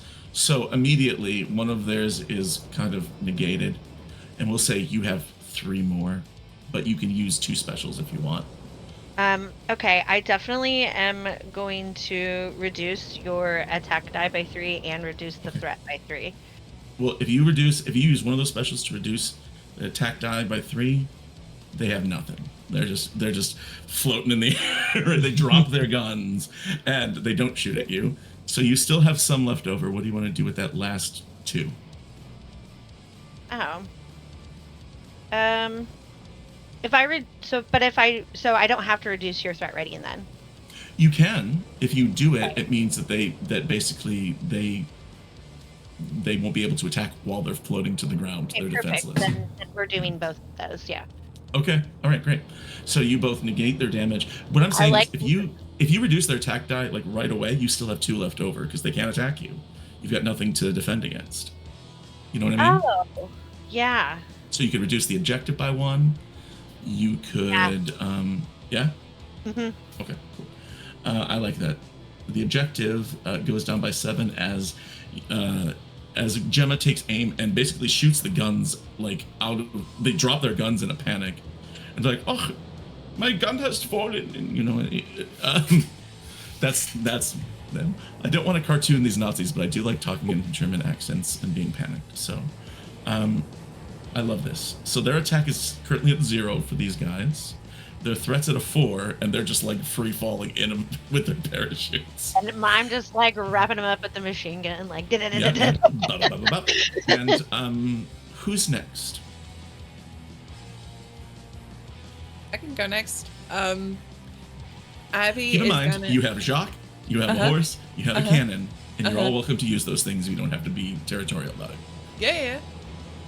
Abby is going to, she's behind cover, and she's gonna let out a very, very high-pitched whistle, which summons a swarm of bats under my control. Jesus. Okay. You use Knights Willing's servants Yep. to summon a swarm of bats, and you get a plus on that for old buildings. And the Eiffel Tower is an old building. It's an old building. 1879 or whatever we said it was. 89? It was old. 19. It's almost 100 years old. So, what are you doing here with these bats? I'm gonna use them to just fucking interfere with all of the Nazis. Just have them swarm the paratroopers, the chuds on the ground. Use echolocation in the fog to get the guys. Yeah. So this feels like con then. It does. It does feel like a con, I would say. So that's 4, and then +1 old buildings, and then so that's 5. And then +1. Oh Plus yeah, one +1 old buildings, no? but +1 just for using the bats. Okay, also. so that's 66. 66. And the highest threat right now is from the guys on the ground. And since you're involving them, I'm going to roll theirs. Which is for these armored boys. It is. What is that page? That's one thing. If you're going to run this at home, get all the common enemy stats up just in a place where you can find them. The guys on the ground, the armored, have an attack of 3. And a challenge of 1. So they will roll 3d6 here against your 1, 2, 3, 4 successes. They roll 1 success. So you have 3 successes left. Yep. Let's. Oh, is this a zone where it's like 2 points to advance the objective? It is. There is a challenge to the objective reduction here. So it would take 2 points to reduce it by 1. Okay, so I'll do that. I'll use 2 to advance the objective by 1, and then 1 to just deal with the threat of the boys. Great. Objection goes down to 6. And for the boys on the ground, you take their threat from 6 down to 5. Oh, wait, no. Yes, from 6 down to 5. That's right. That's the paratroopers. Okay. So you just send these bats, and these bats swarm. I mean, the guys in the parachutes are panicking. Like, you know what I mean? Imagine that fucking nightmare. And just like, right? And then you can hear screams coming from inside the cloud of smoke. But also just bats. And it is not great for them. So the paratroopers are like that. The armored guys are down to a threat of 5 and an attack of 3. And the objective is at a 6. Nicole, Safi, there is chaos that's popping off already. What do you want to do? I want to make that nightmare in the smoke even worse. So they can't see. They're getting attacked by bats. I'm going to spend the blood so that way rats bite their feet. Rats. I'm bringing the rats back, baby. Bats and rats. Bats and rats. Bats and rats. Yeah. Okay. So I think I'm going to go terrify. Yes. Which is 3. Makes perfect sense. And then the rat swarm is 2 on filth. Okay, so I'm going to say that it got a terrify of 3. You use your rat swarm and spend a blood, and there's no filth here, but it gives you a 4 at least. I don't think there's any. I mean, smoke and bats aren't exactly filth. So that puts you at 4, right? Am I missing anything here? No. Okay. You could. Can I toss this out if you want? You can also use blink if you have a blood to spend, because that would give you 2 more die, because you're doing an infiltration. Ooh, I think That's an ability she has. If you spend a blood. Yeah. Okay, so I'm gonna spend the. I'm gonna spend the blood. Okay. And that's 6. That's 6. So, I mean, they can't see much. They're just in like this smoky haze from the smoke grenade, and all of a sudden they just see this figure, like, or like the outlining figure, just like apparate into the middle of them, and just goes, "Boo!" And then all of a sudden, just like they're being bitten. Rats. All right, they rolled 3d6.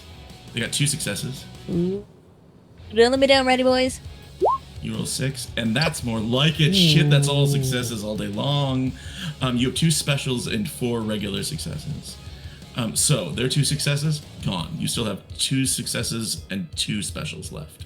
What do you want to do to these idiots? Ooh. What was the objective at again? Objectives at 6. These guys on the ground, they're armored. Actually, yeah, if you want to reduce their threat, it would take an extra die. You can also drink some blood while you're in here. Make your way around, have a sippy sip. You can also... I don't know. You got special stuff. You can do your specials. Okay. So I think I want to at least reduce the threat. Okay. So I mean, you're going to reduce that by how many? 2. Okay. So you spend 3 to reduce it, right? Because they have armor. So 3 would reduce it by 2. Okay. Okay. That means that you have 1, 2. You have 1 special and 1 regular left. Okay. The objective takes 2 to reduce also. Armor and challenge ratings. I think I'm going to use one of them and take a nibble once they're in there. Get some blood back. So what do you want to do? Do you want to do some blood? Did you do blood there for 1? Yeah, use 1 for blood. You have 2 left. Do you want to reduce the objective by 1?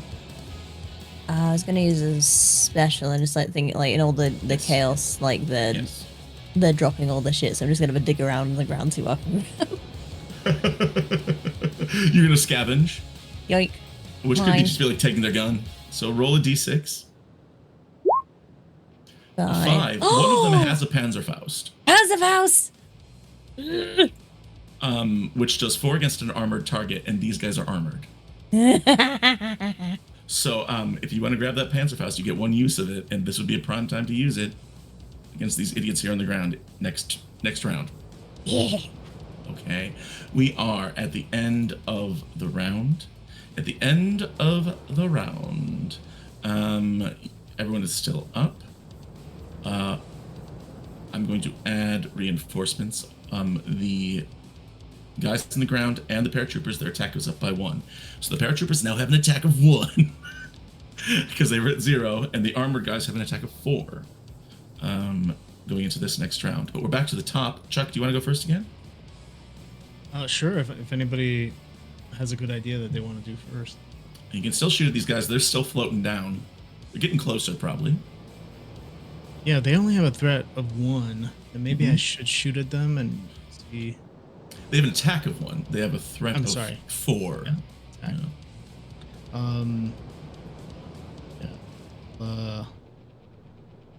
Use my shotgun then, but it's not point blank, so that's 4. That's 4. And you know what? I am gonna spend the blood as well for acid spit. Okay. I love that. 6? That sounds like 6 to me. And I will roll for these. You're shooting at the paratroopers. I will roll 1d6 for them. Ooh, they succeed. You got 2 specials and a regular. They have 1 success, so the regular's out. You have 2 specials left. 2 specials left. Chuck is not a character that has specials, unfortunately.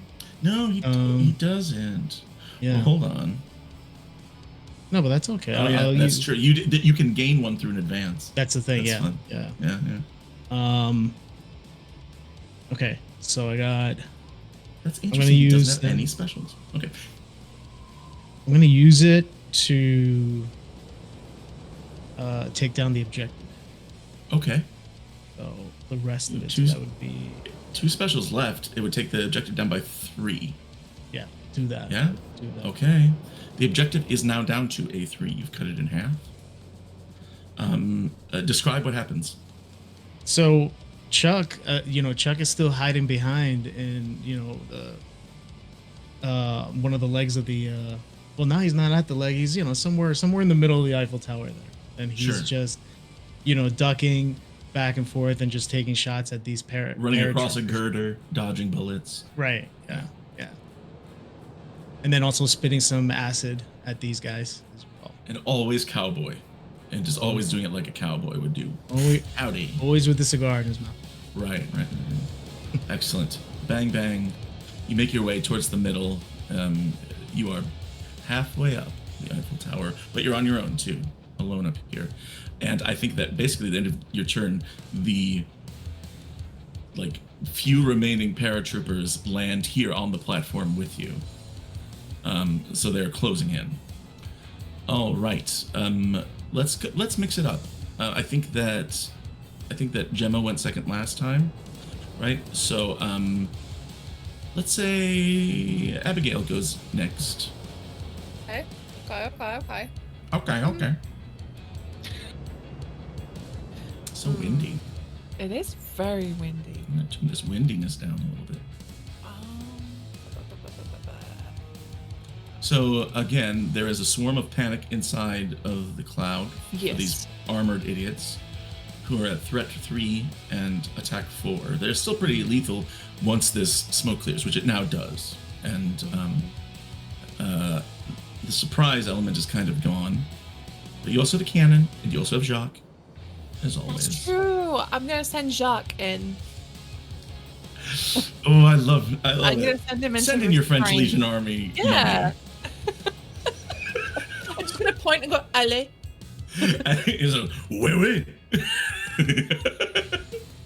That's Jacques, and Jacques goes charging at these guys. He hates Nazis, and I have to look up his stats one more time. Whatever they.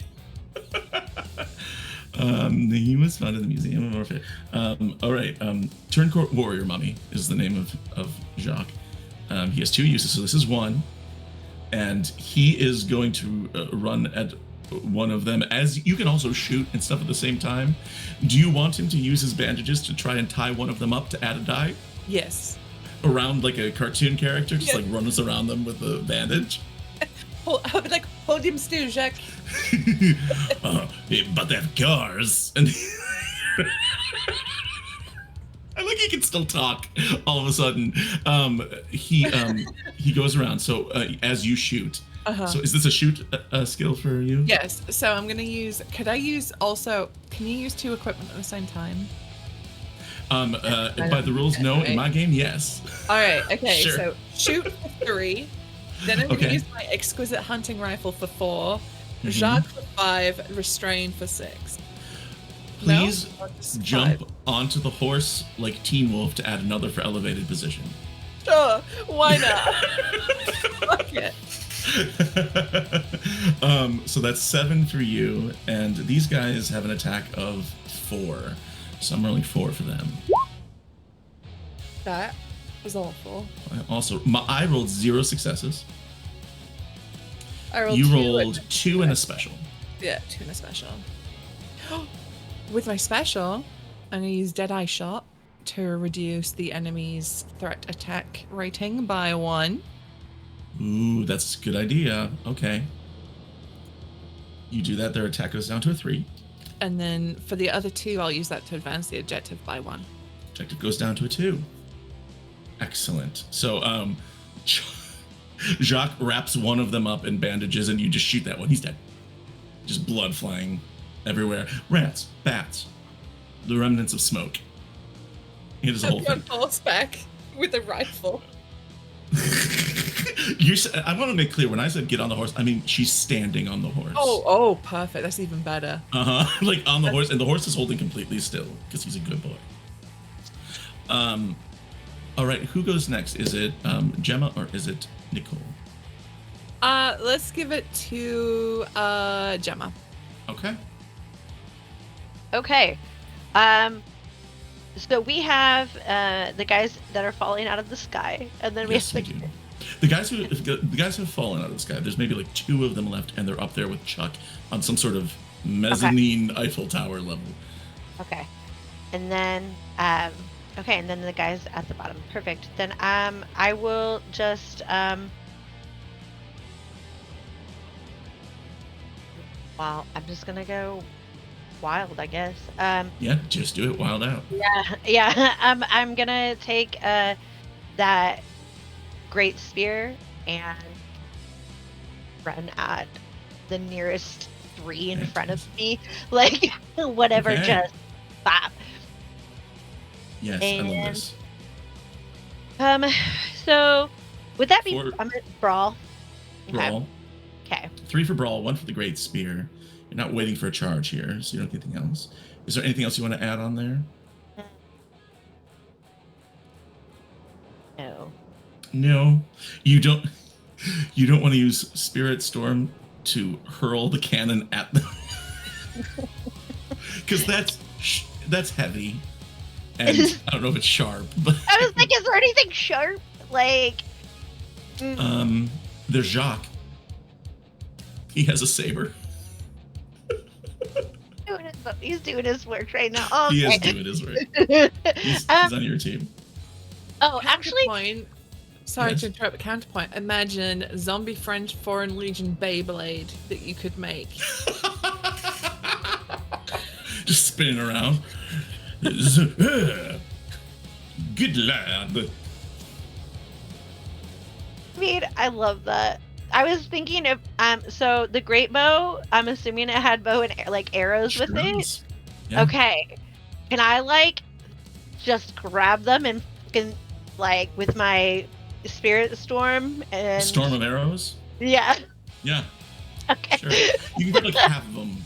You know, Perfect. we're not counting Like- ammunition here, but you grab Okay. like a chunk, like a handful, Yeah. and just use Spirit Storm. So that is brawl still with the great spear. You've got arrows next to I'm you. running. Arrows are like coming from Like, behind me. flanking I'm you. having my Mhm. full on like anime moment in this. Absolutely. Like, 3 for brawl, 4 for great spear, and then 1, 2, 3 more, 8. No, 7 with the arrows. So roll 7d6, and I will roll 4 for them. Wait, no, it was reduced 3 for them. Ooh, they got 3 successes, and so did you. He's no fun. However, I do believe you have I have a this. special, right, that I can use. Okay, you could use it. You do have a special there that you can use. I will also add. Yeah, you only have 3 successes. You can't do a flashback. Okay. So what special do you want to use? Well, I was just gonna reduce your attack die. Like You your still have a dice. special left over. You could use that to reduce the attack die. You could lower the objective by 1 with its I special. definitely want to lower. I definitely want to like lower the objective. I know that. Right. Okay. But the objective has an armor soak of 1 too, so you need to use that special would. You only Okay. have 1 special left, so you can One either special. reduce the objective by 1. You could reduce a threat rating by 3, reduce my attack die for these guys by 3. Up to you. The objective's pretty low. It's a 2. So it won't take you much longer to get rid of that if you want to do something else here and No, I definitely. nerf I'm these gonna. guys. Yeah. Okay, I want to reduce your attack dice by 3. Okay. These guys on the ground, you don't necessarily hurt them, but the arrows do enough damage that most of their weaponry is gone, and they're all clutching at their arms. They've got just basic supplies left, so they have 1 attack die left. Okay. Okay, and then Nicole is the last turn of the round. Nicole, you're making headway. You know, Nazis getting hurt. You know that soon more Nazis could show up. And you know you want to get up to the top of this place and, you know, end this war. What does Nicole do?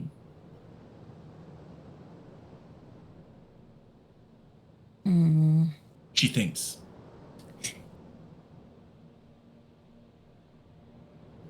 They're all taken out on the ground, right? Pretty much. I mean, they've got 1 attack die. There's a few of them staggering around. You could drink. You could just try and kill the last few guys on the ground and get in that elevator and ride up in style. Ooh. Can I kill them by like exsanguinating them, like drinking all of the blood out of them? If you roll well enough, absolutely. Yeah, let's do it. Okay, great. So you're just gonna like storm these fools and try to drink them dry? Yeah. Or maybe I'll be like sneaky and like creep up on them. I like that. Yeah. You could sneak up on these fools. You could also do that infiltration blink again if you spend blood. I want to get blood though. Yeah, you want to get that blood. That's true. So you're going to use sneak for 3. Nicole doesn't really have any close quarters weaponry to use. You've got that Panzerfaust too, still. Yeah. Oh no, I do That have would close be- quarters. I have my Lee Enfield. That's close Oh, quarters. that's true. That's true. The good time. Okay, so you sneak in there with your Lee Enfield. 3 plus 2 is 5, and they rolled 1. So does that sound right? 5 for you, 1 for me. Really? I succeed. I've been rolling great tonight. Is all I'm saying. But also Safi rolls great and rolls a success and 2 criticals. So my success is gone, and you have 2 specials left to work with. What do you want to do? Nom noms. If you spend both, that's enough to overcome the objective completely and move on. But if you want blood, Suppose we should carry the story along. oh no! What's the point?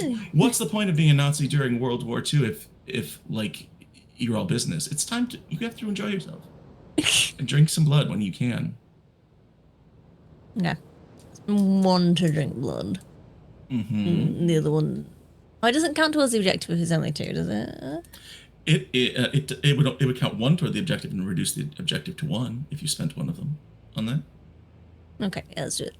Okay, so objective goes down to 1, and you spend the other 2 to gain 2 blood, basically, Cool. from these fools, and you drain 2 of them.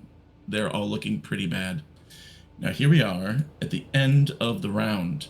We're going to say that the second wave of paratroopers you can see coming down from the sky. The ones who are on the ground are heartened by this, and their attack goes up by 1. But since you've already been messing with my attack, the paratroopers with Chuck have an attack of 2 now. The guys on the ground have an attack of 2, and they're basically neutralized. So we are back to the beginning of the round. I'm going to roll a d4 this time to determine who goes first. Nicole, you get a second turn. You get to go again. Now that you've got blood, you want more. You had a taste. Yeah. What does Nicole do? Objectives at 1. Lots of options here. Put a So horse in these an guys are- elevator. You said you guys these are armored, right? They are armored, yes. Hands of There might be House. armored stuff you want to save your Panzerfaust for, but you have to lug it all the way up there. Yes, heavy. Yeah, Hands of House. Okay, so you're gonna shoot for Panzerfaust, makes that a 5, and then they are armored targets, which makes that an 8. 8d6, and I'm trying to think if there's anything else here. You want to use the Hands of House because I want to save the horse for something special. And the horse, you get the feeling that the horse realizes this, and just sort of nods at you and says, like that. So go ahead and roll your 8d6, and I'll roll 2 of them. 1 success for me. Oh no, 2 successes for you. 1's a crit, but you know what that means, Safi. 2 or fewer successes, it's flashback time.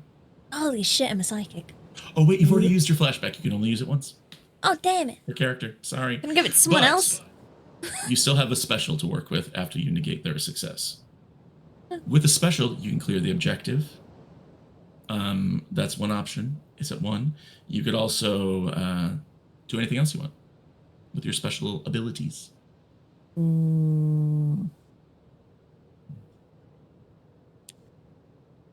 think I'm gonna scavenge because I'm just a bit of a loot hole, really. Loot Great. goblin. Roll your d6 to scavenge. Alright. Restore some of your abilities. A 6. Dynamite. One of them has a stick of dynamite that somehow is still intact. And I think that nobody sees it because they're all distracted, but we have zoom in on Nicole's face and just a big creepy smile as she finds a stick of dynamite. Okay, no. It's like Christmas. It is like Christmas. I'm gonna roll a d6 here. 1, 2 is Susie, 3, 4 is Adrian, 5, 6 is Holly. Holly, it is Gemma's turn. Objectives at 1. You're ready to finish these guys off and get on board of that balloon. I just whatever, because I'm in close contact, so I just want to like whatever's left. I'm just gonna like punch them as hard as I can in the face. Just beat their Absolutely. fucking asses, and then I want to drink their blood. So Beat their asses, drink their blood is a good way to live. It's a good, ethos to abide by. So this is Brawl. Brawl. Yep. 3. And then, how many dice do you have? What's that? How many dice do you get to roll? He has 2. Oh. The remnants of this group have a 2 attack. So you've got 3. Do you want to? I don't know. Do you have anything else to use here? I don't. I don't have anything I necessarily want. You want to use up a use of, right? You want to use it? Yeah. Okay. All right. I'll roll 2. You roll 3. That's a success for you, and a success for me. Where? Toe to toe. Bam, bam, bam, bam. All You day. have Holly. You have 2 or fewer successes, which means if you want, we can have a flashback. Okay, let's do For it. Gemma. Okay. Whenever we do the flashback, I feel like I need to change the music. So wibbly wibbly wibbly wibbly wibbly wibbly wibbly wibbly flashback stuff. First of all, Holly, this always involves another player, another character. Who does this flashback include? It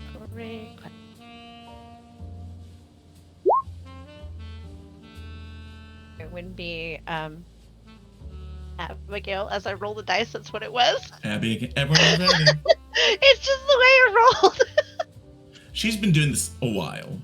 She's very well established. Now, I will roll a d6 to determine the situation. You and Abigail on board of a plummeting airplane.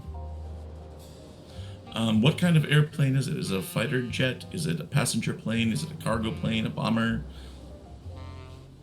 Am a ex-fighter pilot, so I feel like it would be that a fighter.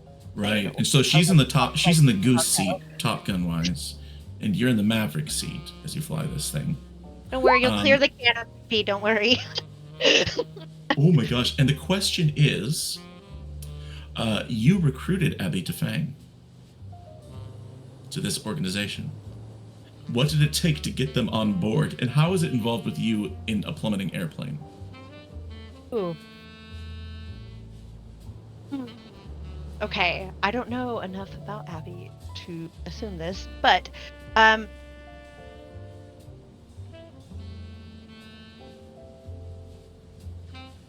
you want to re-roll that question?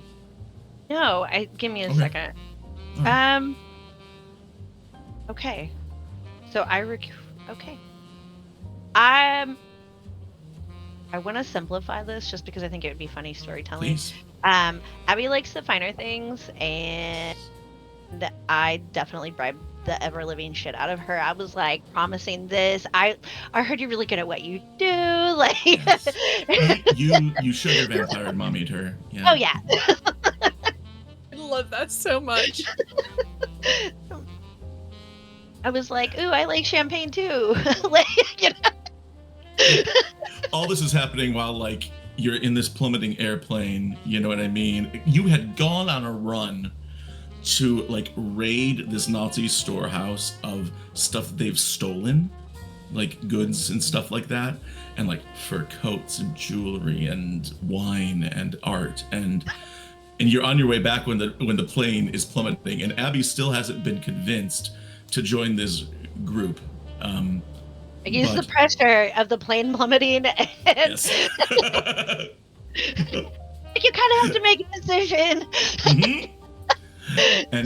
And she does, and that's why you remember now as we flash forward that basically you can do hard things. You know what I mean? You can convince people to work with you and get behind you, and you can do things on your own as well. And so you're going to re-roll your d6, but roll 5d6 this time. That's very good. That's 2 successes and a and a special. So you negate my 1, you have a success and a special left. I would I want to get like the objective to. Yes, you can absolutely end the objective with a special. You still have 1 left if you want to get blood or you want to do something else. I want to drink blood. Yes, that is what I want to do. So you drink the blood of this final Nazi, just as we'll say up above. Chuck is just like bam, bam. There's one guy who sneaks up behind Chuck, and then from standing atop a horse, Abigail like picks him off. You know, Nicole is in the middle of all of these things, trying to get the horse onto an elevator, and you're out of in combat here. You have achieved your objective, and you make your way up to the top of the Eiffel Tower. Does Chuck keep climbing? Do you wait for them to bring the elevator up? Yeah, no, at this point, I'll wait. I'll be like, what took you guys so long? I'll be by myself. Here on the top. Could I get a machine gun from one of these dead Nazis? You absolutely can.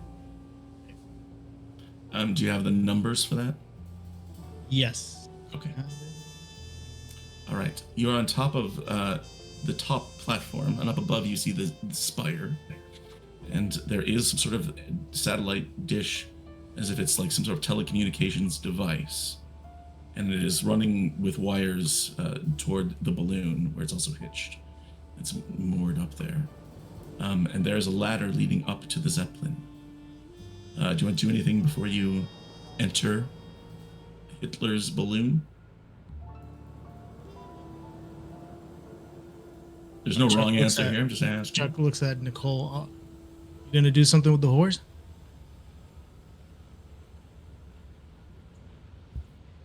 Okay, so hear me out. Can it hold the Enfield in its mouth or something? Safi, of Yes, course it can. Of course this horse can hold a gun in its mouth. I just... So look at Jody as like... Listen, if I'm going to give you a zombie horse that belonged to Napoleon so you can kill Hitler, and then went and said, no, it doesn't make sense for it to hold a gun in its mouth. What are we even doing here? This is Calvin Ball. So yes. So I'm just looking at Chuck, and it's like... I just want it to be such a fucking shock when those doors open. I love it. You are so creative. You are so creative with your ways of killing. So you want the horse to make the big entrance? Yeah, it's like horse gonna have gun in his mouth. It's gonna use one of its like hooves and just like, I don't know if you guys seen Tangle, like Maxwell the horse, where just like boom, just like kicks the front door and he's got like this stern look in his face. Yes. I love this and I love you for it. So yes, there's I load at Lee Enfield and it's sort of like real sticking in the question horse's is, mouth. can the horse climb a ladder onto a Zeppelin?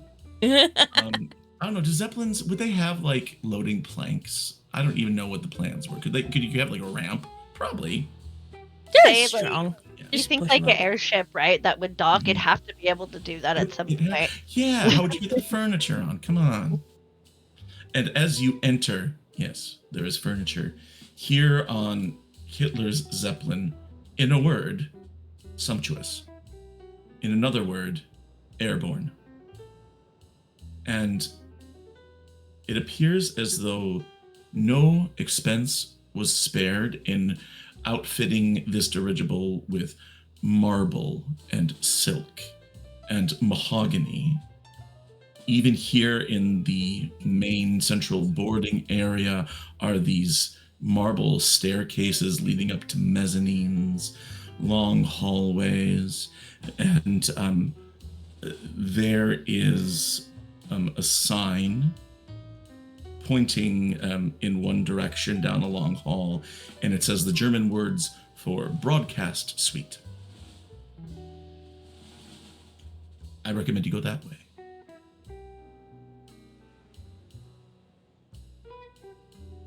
And so you do. Yeah, sounds good. You start making your way down this narrow long hall. I mean, it's enormous, right? Like, this thing is huge, and the passenger area is vast. Your objective here on the dirigible is to reach the broadcast suite. It's an objective of 6. It's not huge. It has a challenge of 1. But there at the other end of the stairwell steps out some figures that at least Nicole and Abby know very well.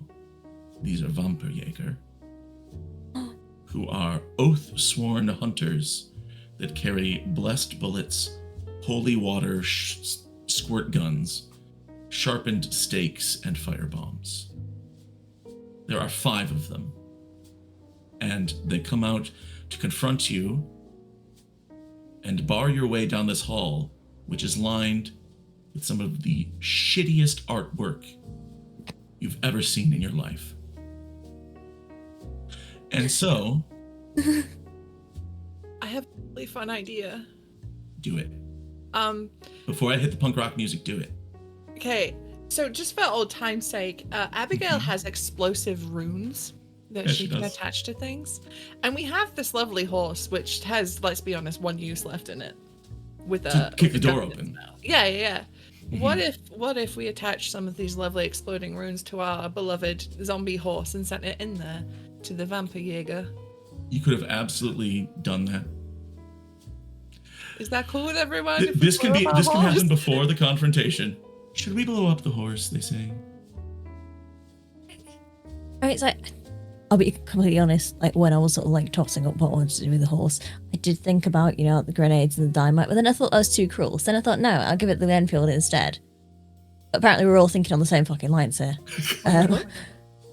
Abby just shrugged. Why not both? Okay. I mean, it's zombie horse. Yeah. Okay. Let's give Marengo a solid salute as we send him off. Well. And give a little head nudge. Like, I don't know which cinematographic style I'm thinking of here, but there's this wide shot of the Vampirjäger, the hunters, at one end, looking very grim and serious. All of you at the other end, and the horse just sort of walking down the hall with grim determination. And let's start this thing off. Abby, tell me what this is your turn, it seems. What are you doing? What fucking stat gonna do for this? What are you even doing here? So I'm using my explosive runes, and I'm technically concealing them on the horse. Yeah. Which would give me 2 pluses. So that's 2 die for concealing the runes. I don't know. Is this a con? Because I'm sending in the horse and tracking them? It does. It feels like a con to me because if I were these other guys, I'd be like, what the fuck? Yeah. I know, I want this to be like, like in Black Beauty, the movie where the horse is running in slow-mo and his mane's going on and looks so majestic. I want Marengo to look that zombie majestic, obviously. So Napoleon's zombie horse runs down this hall. How many dice do you roll here? So that's going to be 4 con, 1 for the runes, and then 2 for them being concealed, so 7 total. Okay, I'm going to tell you this: Vampirjäger, their threat is an 8. Their attack is a 6. So the other thing you need to know about these fools is they don't get reinforcements. The threat never goes up, or their attack never goes up. They also get crits. So they get specials. So they're rolling 6d6, and you're rolling 7. Do you get another die for the shotgun? He's holding the shotgun. He's holding the gun in his mouth. If he can get his tongue around the trigger, then yes. I'm talking about Napoleon's horse here. I think he would. Ooh. And I have the dark glamour ability. If I spend a blood, I can mesmerize things. I want them to be mesmerized by Marengo instead of me, so I project it. Why not? Marengo. Yes, just dark splendor. So that's 9d6 I'm rolling. You are rolling 9d6, and I'm rolling 6. Here we go. Let's roll dice now. Ooh, they rolled real good. You count, I count. 5 total. One was I got 6. And so, the Vampire Jaeger, I think they get wise to this before it even happens. But the nice thing is, instead of an injury to you, they take out these sprayers. They're not like super soakers. You know what I mean? They're like very intense versions of like misters, and they basically just shoot holy water at the horse, and Marengo disintegrates. And the explosive rooms go, and that's how that ends. If you want to take an actual turn now, Abigail, we can do that, as the horse plan has not worked out for the best. Okay. Sure. Fuck. Okay. I'm sure it's fine. Do you know who else we have who I can send in? Because Abby's not getting in that corridor right now. But she can send Jacques in there. Yes, send Jacques in. Also, you've gotten a +1 from chat, so you get another die roll, whatever you roll this time with Jacques. Okay, so I'm gonna have Jacques go in there and try and terrify them, I think. Sure, and why he's not? gonna try and restrain one of them. For those of you who didn't join us for the first half, Jacques is a French Foreign Legion mummy who is fighting on the side of the vampires trying to kill Hitler. So, what does Jacques do? So I've got 3 for Terrify, and he's going to try and restrain at least one of the Vampire Jaeger, try and stop them from spraying the whole. He's going to try and wrap one up. Got it. Yeah. Got it. Okay. So 3 for Terrify, 1 for Jacques, and then he's going to restrain, so that'd be 5 total. Okay. They're going to roll 66. Oh, this is his last use. Do I get? So he gets another die on top of that? Yeah. And plus so 1 from the chat, 66. too. Did you get that one from the chat, too? Hang on. 7? So 7. And I roll 6. All right, here we go. Ooh, much worse for me. That's 2 successes for me. So many from you. 3 crits from me, and then 2 successes. Nice. So they had 2 successes, so you have 3 specials left. 3 specials. Yes. Okay. Jacques wraps one of them up real good. He's so good. Look at him go. He looks back and gives you a salute with his broken wrist. Okay. Do they have? Are there any special conditions like armor that would soak their? They do not appear to have any armor that soaks up anything. Objective armor. Nope. The objective does have an armor of 1 challenge. Okay. Okay, I'm gonna use one of the crits to reduce them by 2. Their threat. I'm gonna use 1 to advance the objective, and then I'm gonna have a little drink. With a crit, you can have 2 little drinks. I'll have 2 little drinks. 2 little drinks. So, basically, I think, and if you are okay with me describing Jacques going up, wrapping the guy up, and then like sticks like a tap into his throat and fills up a glass and brings it back to you. And like, merci. And okay, so the objective is now at 5. These guys are at a threat of 6 now instead of 8. And Susie, who goes next? I think next, Chuck. And I'm gonna say, I'm sorry, I blew up your host. It's okay, went down beautifully though. And Chuck is gonna run towards these vampire hunters. Yeah. And he's gonna use his lashing tongue ability advance. Ooh, okay. To restrain them.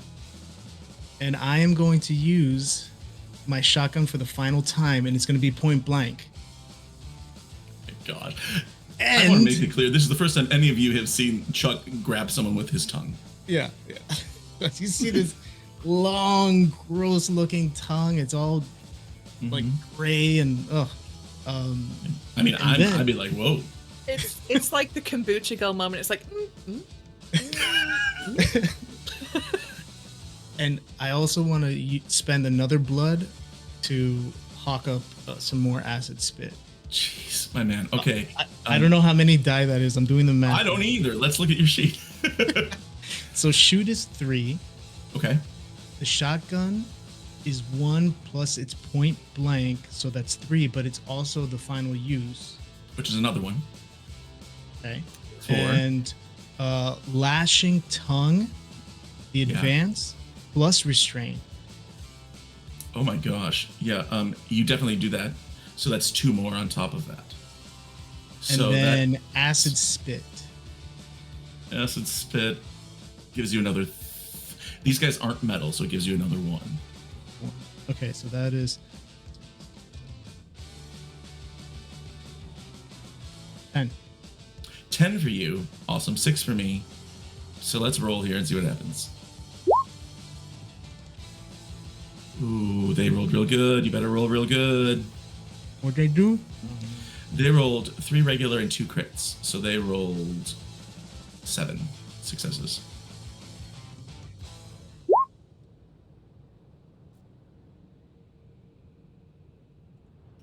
Oh, what'd you roll there? That's 1, 2, 3, 4 regulars and 1 crit. That's 6. They beat you by 1. Because they rolled 1, 2, 3, 4, 5, 6, 7. And so what happens is Chuck comes running up and gets the shotgun out and hits one of them like in the shoulder, right? Succeeds at that much. But then they strike out and one of them pulls out a stake that looks like it's dripping with holy water and goes to drive it into Chuck. So Chuck, I need a D6 roll from you to determine your injury. Ooh, I could use my hat to ignore. What is your hat?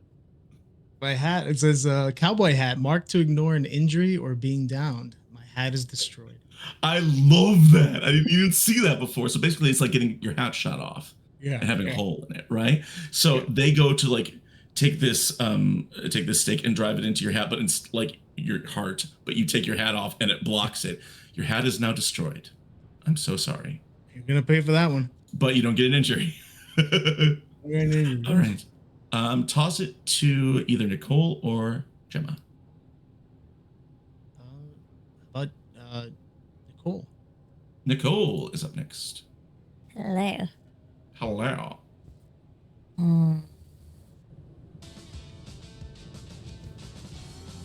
Okay, so we're at opposite ends of the corridor, right? Basically, yeah, but you don't have to worry about distance. You can get over there, no problem, or you can shoot from here. Yeah. I think I'm going to spend a blood to use blink. So all they see is like... So she bursts into shadows where she's standing, so everyone there is obscured. But they can't see that she's... So it gives everyone else a smoke screen. Uh-huh. They just see this figure just sort of like pop up behind them. Yes. You burst into shadows. And so what skill are you using? Blink. That's okay, but what what stat are you using? What are we going to do here? Is that it's sneak? Okay, so you sneak up. And how do you attack them? And then she's just going to be like so silent, and all I hear is just like... And it's just... She stood there with just the match next to the dynamite. And she drops it. I love this for you. So they just turn around and you just see her just like holding that. Right. So you bamf into a cluster of them. That is a 3 for sneak. That is another 1 for the dynamite. It's not necessarily demolitions here. You're not attacking this structure. You're attacking them. And you get 2 more for the blink. So that is 66 for you. Yes. And I'll roll 66 also. They're tough guys. They rolled 1, 2, 3 successes. So you need more than that, and you don't get it. I'm so sorry. You drop the dynamite. Roll me a d6. A 3. One of them just picks up the dynamite and goes, and then another one like reaches out with a stake and like hits you right in the shoulder. You get a graze. That is your first injury there because of that stuff. I don't think you've taken a graze before, have you? Because if you get hurt a but we second time, we healed from it. Okay, here's the thing with injuries, and I'm going to have to look it up because I want to make sure I'm doing it right. If you've already marked the first box, when you mark the second box, mark both boxes in that category. Okay, I think you're good. Okay, yes. Yeah, you get grazed, so no mechanical penalty there, but you do not succeed. And now, Gemma, you have a chance to, I don't know, kill these guys or something. Gonna try. Objective remains at 5, just so everyone knows. Okay. So these guys are tough. I would, since now I have a smoke screen, basically, I want to pick up as much, the biggest and sharpest looking thing in this room with my spirit storm. And I would also like, because I'm hoping to let me do this. I'm hoping that it can be a Terrify, because it is a black screen and they don't know what's behind it. Oh, that's true. Yes, and there's the shadow there. Yeah, so I'm hoping that I can throw, we'll just, I don't know, a desk, I don't care, whatever. But I would also like to use that, but I don't know if you'll let me shoot my bow at the same time. That's going to be tricky. Okay, that's okay. But that's fine then. I will. But in terms of big, heavy things, yes, of course, yes. Okay. And here's the thing: is as you look around, you realize that not only is there Hitler's shitty art all over the walls, he's stolen stuff from cultures all over the world. So throughout other rooms nearby are also treasures from Europe, Northern Africa, Tibet, Nepal. And there's like a big stone obelisk with a pointy end. I'm throwing that at them. At any one of them you choose. Okay, so do math for me. Okay, so Terrify is 4. And Spirit Storm is 1 plus 2 more, so that makes it 7. 7. I love this. I think that is it. Yeah. Okay. I love that. Okay, so 7 from you and 6 from me. It is 1 success from them. That is more from you. That is 2 regulars and a crit. So you are left with 1 regular and a crit after defending. What do you want to do here? These guys, I'll give you a rundown again. Yeah. The overall objective here is at a 5, but it also has a challenge of 1. Has armor of 1. So if you want to take it down to a 4, it'll take 2 points. These guys have a threat of 6 and an attack of 6. You could try to neutralize them, or you could chip away at the objective. I am going to reduce your attack dice by 3. Okay. It seems to absolutely. You spend that special to take their attack down to a 3. Great idea. Yeah. They had a big attack bonus. Yeah. And then, can I advance the objective 1? No, yes. I can't because I can. Oh, okay. Wait. If you spent your special, no, you can't. No. Okay. So you could drink blood from one of them if you want. Sure. Yeah, sure. Grab blood. So you basically just like throw this thing at one of them, is pinned to the wall into paste, and blood flies everywhere, and you're like, hell yeah. Okay, we are back to the top of the round. I'll roll a d4. We'll see who goes first. Oh, that's right. They don't use reinforcements, so their threat stays the same, which is currently the 6-3. 1. That is Susie. Abigail, a fresh round. It's time to invoke the mantle of the fell beast. So yeah, again, that mask comes out, and Abby, like, she goes from being prim and proper to like feral, and she's all hunched over, and her hands are like claws. And I'm going to use Terrify, and I'm just gonna launch myself at them. And like her voice goes like guttural and deep, and she like screams, "Get out of the way!" in German at them. Yes. I love that. So that's going to terrify 4. Basically commanding them in a creepy ass voice. Yes. What does math look like for you? Math look like. Terrify 3. Yeah. Well, it'd be 4 because I used the thingy, so I've got. Sure. 4. I have Terrify 4. Can I use pull out my sword at the same time to be scarier? Yes. All right. Saber makes it a 5. Yeah. And for the rest of this this is a crazy advance. I'm gonna read this for folks who didn't hear. Spent I 2 blood. can't use my sword. Brawl and Terrify are at 4. Everything else is at a 1, and you can't use items anymore. So I can't use. You can use your fucking hands though. I can use my fucking hands. No, it's just Brawl 4 I'm rolling then. Yes. Terrify them. Sorry, Brawl or Terrify 4. It's 4. Yeah. No items, but if you get a special. Nope. So I'm just going at them. I'm gonna try and. Fuck it. Yeah. You could add some die using Dart and Glamour on top of it. Don't have enough blood. Damn. Okay, well, you did get 2 specials there, and now they only roll 3, and they got 1 special, one success.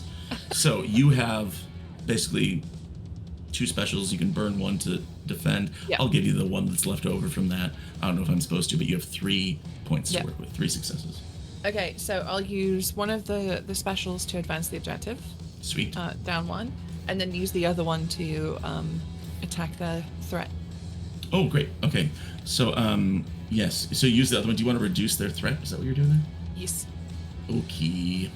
Oh, yeah. You use your Deadeye. Wait. No, wait. I can't use my other one. You can't use that. No, I'm just using You the other could. one. Okay. I could have a drink. Thinking out loud. Just have a. Oh, yeah. You mean blood. Yeah. Yes. Got it. Yeah. You can also. I'm trying to figure out. You can also spend to reduce threat of these guys, but I think we're good. You can have a drink, have some blood. The objective is now at a 4. Challenge of 1 remains. These guys are at a 6-3. I will roll another d4 or a d6 here. 1, 2, 3, 4, 5, 6. Safi, Nicole is up next. Abigail just terrified a dude and drank his blood. Typical vampire stuff. There's a few remaining. There's an objective of 4 remaining. What do you do next? So since sent the horse over here early, I'm assuming my Enfield is on the floor in this area. Yes, it is. Alright. And it's just fine. Yay! So, I think I'm gonna make a dash to grab that, swing it up and take a shot at one of these fuckers. Absolutely. Walk over, pick up the Enfield out of the horse coop, and shoot one of them. All right. Math for me. The 4 for shoot. 4 for shoot. Mm-hmm. This is definitely close quarters, so 2 more for the Enfield. Yeah. Last use, is it? Fun? It's not the last use of it, is it? No, it's got The 2 uses Enfield? left. Okay, cool. So, so 4, 6, and I think that's all you get, yeah? Yeah. These guys roll 3. Here we go. They get 1 success. You get 2 and a special, so you still have 1 and a special left. I'm going to use this to bring down the objective. Excellent. You reduce an objective. Do you reduce it by you can reduce it by 1, right? And you still have 1 success left over. If you want some blood or I'm something going to use like that on the threat. Oh, okay. Cool. You can use it on their threat, which goes down to 5. Yes. Basically, threat is like hit points, basically. If you get rid of all their threat, they're gone. Yeah. Okie doke. Let's see, 50-50. Either Chuck or Gemma goes next. I'll roll a d4. It's Gemma. Gemma. Okay. Um, just for clarification, Chuck, Yes.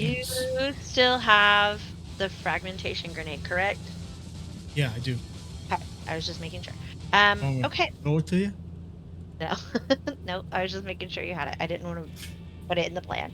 Um, okay, I am going to.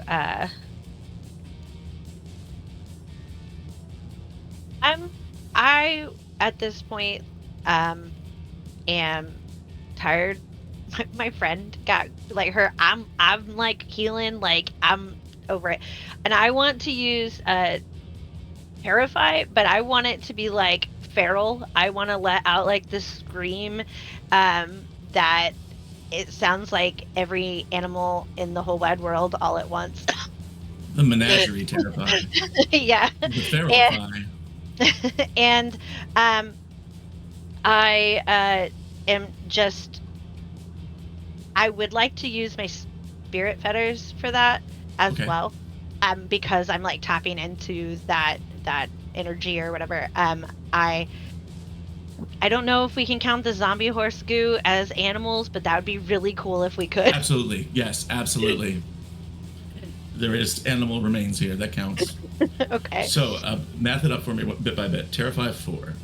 Yes. And then spirit fetters is 5 plus 3 for animals. So that would be 8. D6. Yes, 8d6, absolutely. And Okay. they roll 3.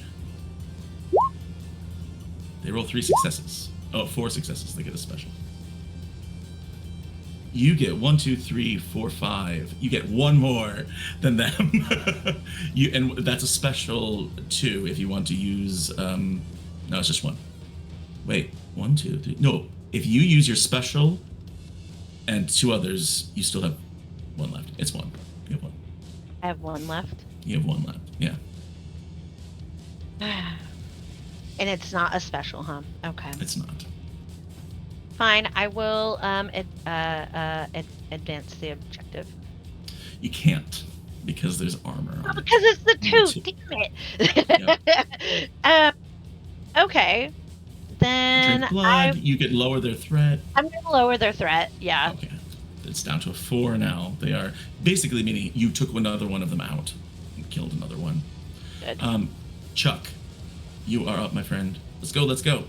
Right. So Chuck's going to spider scurry Mm-hmm. and then hop down to get flanking because he's going to use his submachine gun. Yeah. It's a low ceiling, right? I mean, It is. Absolutely. And then is. I will unloose my tongue again to restrain. Gross. And then use my submachine gun and should be flanking. Yeah. And Absolutely flanking. a blood for acid split. Okay. Spit. Sorry. I love that you just spit all the time, not just like at the end of every round. 10. 10. 10d6. I'll roll my 3d6 first so you know what you have to beat. And you have to beat nothing. Because I didn't roll any successes. I'll tell you, if they make it through this, their attack goes up by 1 because of... Or maybe their threat goes up by 1 because of the no successes. I got 5. Yeah. I rolled 0 successes, so their threat will go up by 1. But you rolled, yes, 1, 2, 3, 4, 5 successes. How do you want to spend all 5 of those? Could I use that to lower the threat? From If 5 you to use 0? that, the threat would go down by 2, but it won't reach 0 yet. It's still at 1.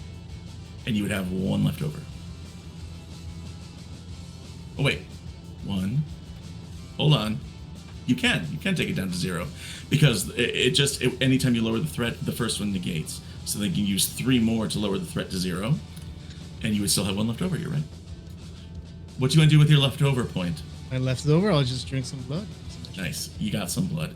The final one, you drop down from your creepy position, tongue attack, and basically like acid saliva on your tongue going everywhere, and wow. You are clear. Pretty sight. Very pretty sight. The hallway leads on. And eventually you get to a point where you find this door that says broadcast suite. and you hear something. You hear this strange sound from the way you came. It sounds like, and then you hear clip clop, clip clop, clip clop, clip clop. Napoleon's horse reformed so it could come and kick the door open for you. in some sort of vampire magic, all of that Nazi blood gave him the will to keep on being a zombie horse. I was literally gonna say, like, I'm so sad the horse isn't here. But guess what? He is. And if you think about it, he's in our hearts all the time anyway. So, he clops down and like turns to face all of you and just rears back and busts the door off of its hinges, and then turns to you, Nicole, and opens his mouth.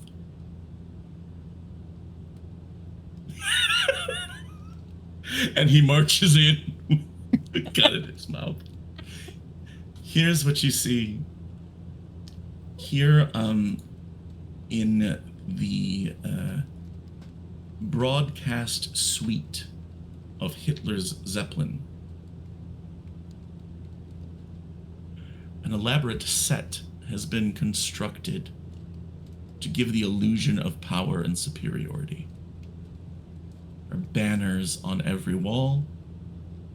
There's a lectern on top of a staircase, and in direct opposition to General Zeppelin safety rules, there's a fire pit in the middle of a recessed floor.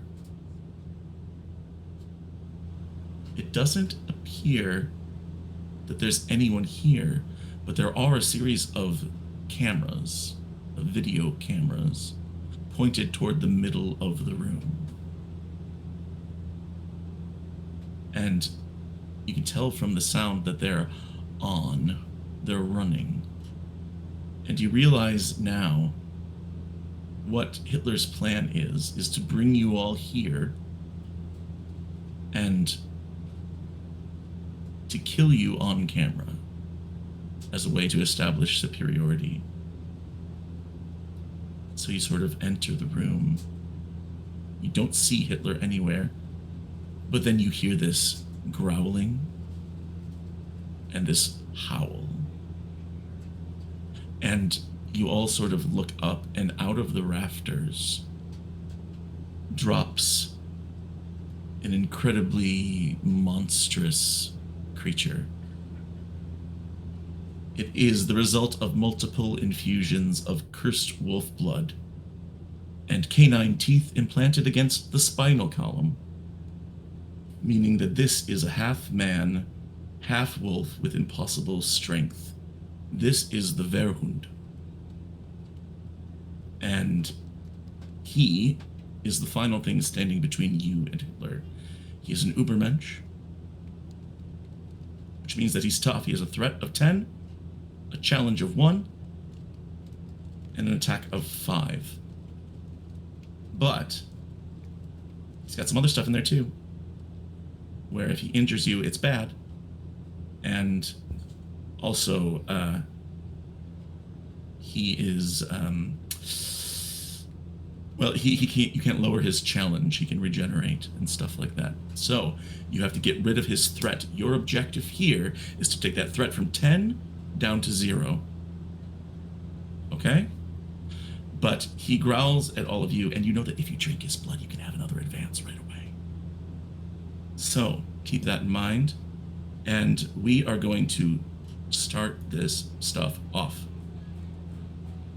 with this werewolf just sort of like howls and stuff. I am going to, just for friends in the Discord chat, I'm going to put a picture because it's really cool, while you all decide who's going to go first.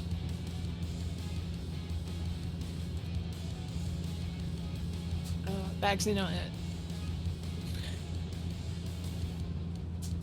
Chuck, you go first. Chuck, kill this werewolf. I'll try. Is it a low ceiling? How's the ceiling? It is not. It is a large chamber with sort of vaulted ceilings, I'm afraid. Right. So, still got 2 uses for my submachine guns. That shoot submachine gun. I'm going to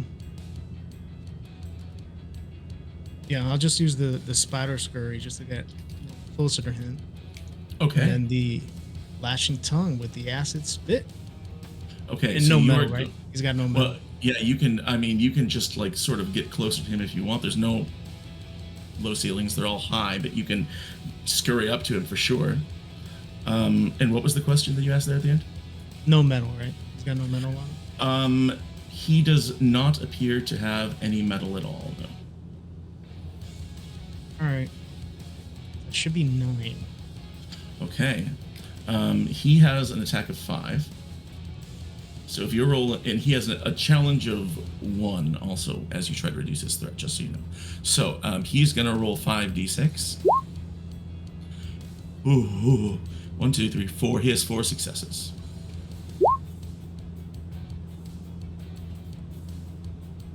Wow, and you beat that. 8 success. 1, 2, 3, 4, 5, 6, and a special. You get 6 and a special. So you get rid of his 4 successes, and you have two regulars and a special left. I mean, I guess it just makes sense to take down his threat, right? Take down that threat. Yeah, it's got a challenge of 1, just like the objectives have been. So you guys spend 2 to get 1 down. Yeah. Do you want to just reduce it by 1? Yeah, and then I'll drink his blood. Okay, so you take his threat down to a 9, and you drink his blood. And when you taste his blood, it tastes like sweat, meat, and cheap leather. Kind of rancid. You get an advance, and by your next turn, you can decide what you're going to do with it. Cool. Chuck, who goes next? How about Gemma? Gemma's next. Gemma, animal on animal action. This werehund is nasty. Okay. I am. Okay. Is there anything? We're still in the same room, right? No. We are. You're in the TV studio, basically. Yeah. Okay. I'm gonna be petty and throw all the cameras, but it's fine. You could. No. I will. Yeah, I'm gonna use Spirit Storm, and I would like, if I could like grab that obelisk again, that'd be freaking cool. But Obelisk is still out in the hallway, but yeah, just like get it back, and send the horse to get it. Yeah, it's like, hey bud, help me out, thanks. Jacques is here.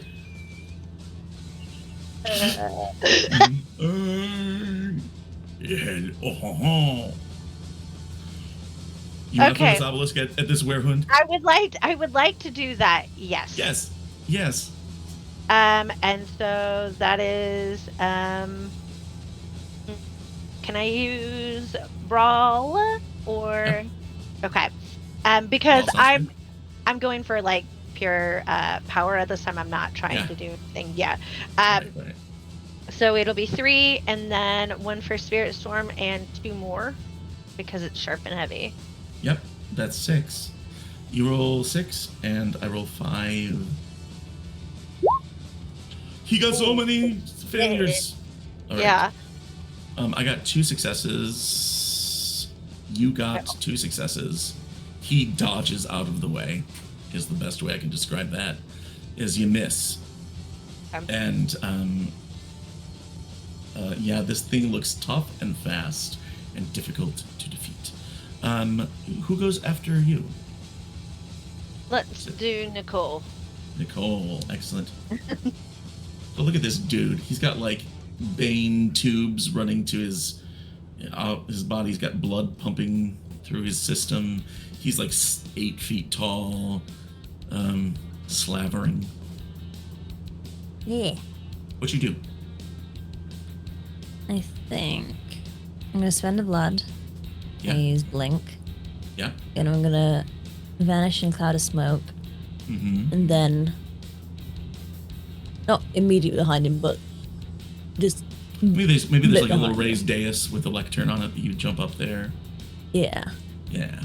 And then I'm gonna shoot him in the back with my submachine gun. I love that. So are you using shoot here? Yeah, so I'm gonna have 4 for shoot. You're flanking him. Flanking him. So that's 2 more. That is 6. Anything else? Yeah, that's all You I just got. blink. And you infiltrated. So we'll say 8. Yeah. You wanna roll 8d6 and I'll roll 5? Mm-hmm. He has 2 successes. You have 3 and a special. Okay. Just throw it all towards the All threat. towards the threat. Yeah. You don't want none of that blood for another advance? Okay. Not a moment. So 3 and a special would be 4. You reduce the threat by 4 after the soak. So threat goes down to a 5 as you just like light him up in the back with machine gun fire, and maybe one of the tubes, his bane tubes, comes loose and spraying blood all over the place, like a straw, like a fun little blood fountain. Like a silly straw. Susie, Abigail is next. There's a silly straw full of blood going everywhere out of this werewolf. Jacques, the undead French Foreign Legion soldier, is here, and the horse is also around. So, all this chaos is happening in front of Abby. She stood at the back of the room right now at the minute. She's on camera. She made sure she was on camera. Yeah. She puts a cigarette in her mouth. Jacques comes and instinctively lights it for her. So I'm going to regain 2 blood. Yes. Then I'm going to immediately spend one of those blood to cast Dark Glamour. Okay. And I'm going to try and get into and distract this Verhunt with some con. Yes. Okay, so that's going to be 6 total I'm rolling. Whew. Okay, so you've got con. Yep. You've got your dark glamour, your cigarette from the pockets of dead men. No, it Yeah, should be that's 6. Is it 6? It should be. So it's con is 4. Yeah. You get 1 for using the cigarette, even though it just gives you blood back. Okay, sweet. And then dark glamour gives you another 2, so it's 7. Oh, all right then. And he rolls 6. So He gets 3 successes. You also get 3, so it sort of meets halfway. He is somewhat distracted by you. yeah. But you can't do any more damage other than that. I will say that Jacques, as you transform into your dark appearance, sort of like looks at the cameras and does like this. Like the Will Smith. Yes. All right. Back at the top, same order. Chuck, you're up against this dude. His challenge is at 5, right? Or his threat is at 5. All right, so gonna use the submachine gun one last time, and I will try and restrain him. Tongue and my little acid spit there. Okay. That is should be 9. Okay, you roll 9. I roll 5. Here we go. What a way to make a living. I get 3 successes. Ooh, you get much more than that. I see 3 regulars and 2 specials for Chuck. Okay. I'm gonna say 3 regulars, 2 specials. You can't take the threat down to 0. No, because You can do some serious damage to it here. so I have 4 left over after his 3 successes, right? 1, 2, 3. You get 3. You have 3 or 2 specials left over. Yeah, I'll just use it to take down the threat. You can toss both those specials at the threat. We take it down by 3, so it takes it down to a 2. We got him. And describe how. I mean, you're just like boom, boom, boom, boom, boom, and like just like spitting at him and stuff. Everyone's just unloading on this thing. And Yeah, it's you can trying just to see reach his out. tongue. You know, his tongue's got him restrained, and he's shooting at him. You know, just like that. You love this tongue. I do. Amazing. All right, Gemma, you're up next. Amazing what a tongue could solve. Really. That's You know great. what? I think that all world wars could stop if we used our tongues in the right way. Gemma, your turn. Yes, it is my turn. I am okay, I'm just gonna I'm just gonna run up and just like fight this guy. Like I'm not I have like my bow and arrow and I can do that and that's great, but I think You also go toe to toe with this dude. yeah, like And if you get some of that blood, you get another advance. yeah, and that's why I'm trying to get up there. Oh, So I could toss you the grenade. True. okay, I do. All right, so you pass by Chuck, you grab the grenade, no problem. Are you using a brawl here to get up next to him? I would like to. Okay. I'm not trying to be sneaky. I'm just going for it. So brawl is 3. Brawl 3, grenade. It is technically an enclosed space. It is. So that would be You're on Zeppelin. yeah. So that's 2 more. So that's 6 d6. Okay. 66, and he has 5. So fingers crossed. Let's go. He has 3 successes. You have 3 successes. You go to like stick the grenade in his mouth, and he turns away like a dog that doesn't want to take medicine. And basically, you're just like scraping and clawing at him, but you can't get an opening to drink his blood. Next up is Nicole. All right. I think I'm gonna stick with the submachine gun. Yeah, I mean, it worked the first time, right? Yeah. Still flanking for sure. That's because the horse has melee Enfield. It's true. I should roll strength for the I have horse no to shoot problem the with Enfield. that. Okay, The yeah. horse is just so- like standing around waiting for somebody to tell him what to do. Yeah, I think I'm gonna go with same as before. Okay. 4 for shoot. Another one. Is the last of my submachine gun. That gives you 1 more die on top of it. That's Because you used the 5. last usage of it. Yeah. And then dead flanking on it. I'm counting. Yes, you do. That's 7 die. 7. Yeah. Okay, you roll 7, I roll 5. Okay. I got no successes. You get 2 successes. This is hard because you can reduce the threat down to 1, and he's still in it. But since I rolled no successes for him, after Susie's turn, after Abby's turn, no, actually before, his attack is going to go up by 1.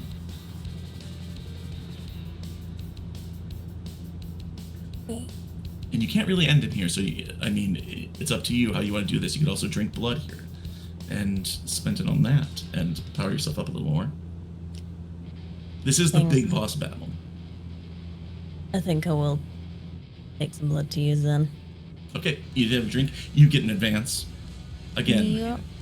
it tastes like wet dog. Yeah. Blood. All right. Susie, threat of 2.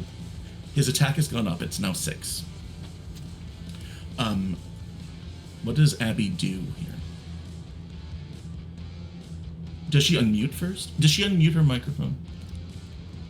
No, she's just that cool. She No, doesn't need to. it's the silent movie. Well, she she watched silent movies. It's her era.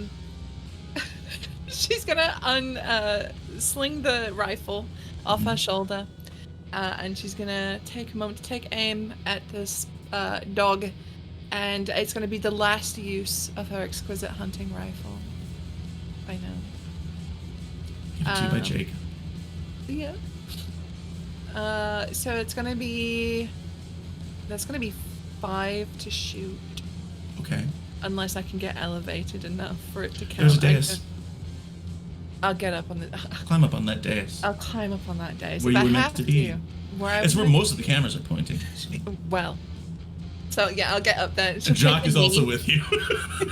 Just following you around now. Jacques, she'll rest it on Jacques' shoulder. He's not going to He get just deaf. like He's a kneels zombie. down, holds very still. Yeah, just take a knee. Okay. So this is a 7 for you, is that right? 7, yes, Okay. I think. And he rolls 6.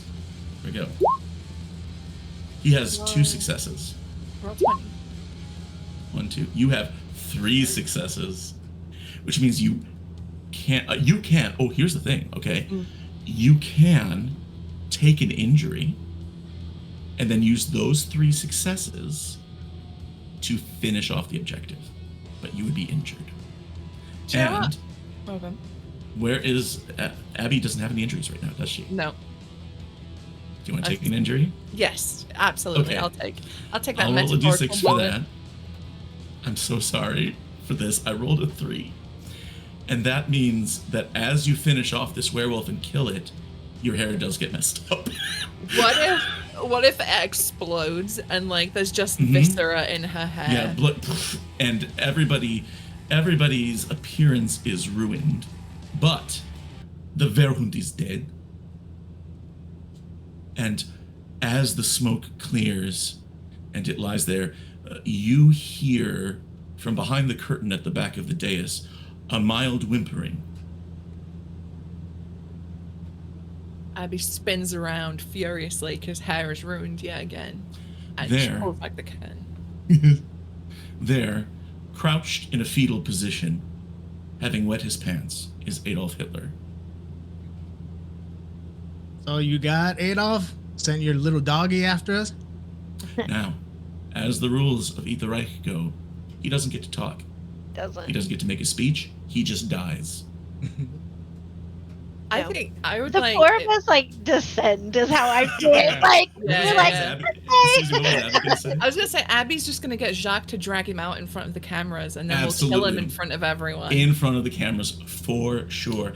As the 4 of you descend on him and drink his blood. And as, you know, in the past, I've described what the blood of your victims tastes like. As would not surprise anyone, Hitler's blood tastes like amphetamines.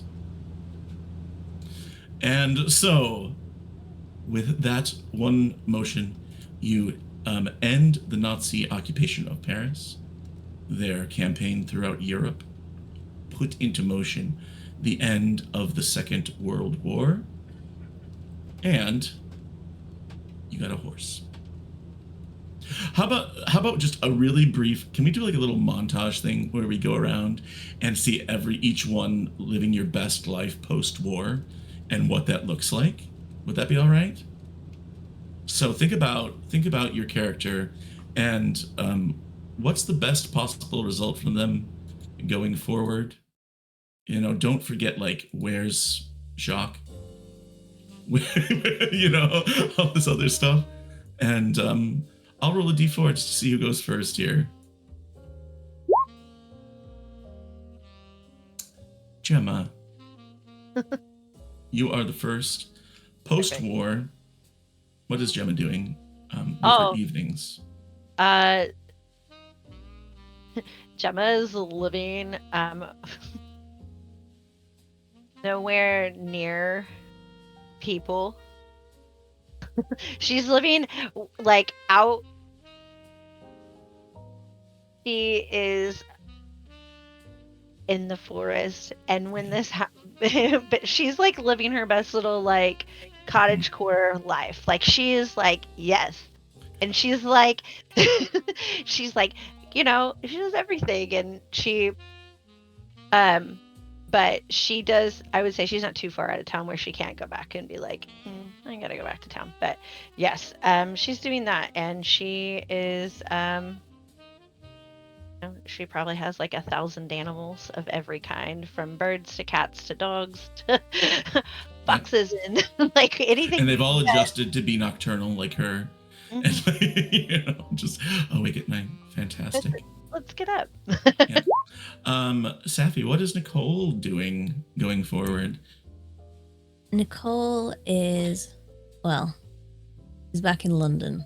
I saw her in like Camden. and she's enjoying all the power of running an underground weapons ring. Post-war, like there's so much shit that got gathered up. Yeah. And she's collected a lot of it, and other people want it, so there's money to be made and deals to be struck. And every once in a while, some revolution calls her up to assist in overthrowing some tyrant or something like that, or supplying their soldiers. What about Chuck? What does Chuck do? I think Chuck, he goes to Texas, becomes a Texas Ranger. One of the most effective Texas Rangers in history. At night. Yeah. Kind of, special missions there. And Marengo's with him, just like covers him up a little bit so he doesn't look so creepy, doesn't creep out all the other Rangers. And he's just got a nice big ranch, cattle. Excellent. All the things that he needs. I love that. Susie, tell me what Abigail does, but also take your time because I have to pee. So I'll be right back as you monologue about Abby. No pressure or anything, but Abigail returns to her ancestral family home in the south of France. And it was somewhat raided by the Nazis. So she's taken time to rebuild it and renovate it. She's reclaimed her family heirlooms. So that suit of armor from the museum is pride of place next to the fireplace. There's a dent where she shot it in the visor, but she left that just for old time's sake. And she, how long is this pee taken? She's just become. Can we come visit? Yes. Oh, absolutely. It's an open invitation for any of the gang. She's become a wealthy patron of the arts, so her mansion is just full of shit. She's like a hoarder, but for like really rich stuff. Finer things in life for sure. And Jacques lives with her. He's her like butler now, and he has his own like apartment. He's more like a major domo than a butler, and he manages the household as she sort of. Does he have like a little like rotten tux on? Absolutely, he does. Yeah. That's awesome. I love that. I love it. So for the sake of lack of a GM, what are you up to, Chuck? Are you ending the show for me? Good. I've worked myself out of a job. I bet Abby's outro was great. I'm sorry I missed it. I'll have to go back and watch it. Sorry, you missed all of it. Let's go around and tell us who you are, what else you've got going on, what you thought of the Reich, and all this stuff. Chuck is first. Well, I've been. Sorry, Safi, go ahead. Oh, I'm just gonna. Safi, you tell me who goes when. I'll just sit. Oh. No, Chuck didn't get his bit living his best life. Yes, he did. He's a Texas Ranger. Texas Ranger. Yeah. Oh God, I missed a big it. cattle ranch. Oh, never mind. Fantastic. Well, let's go around.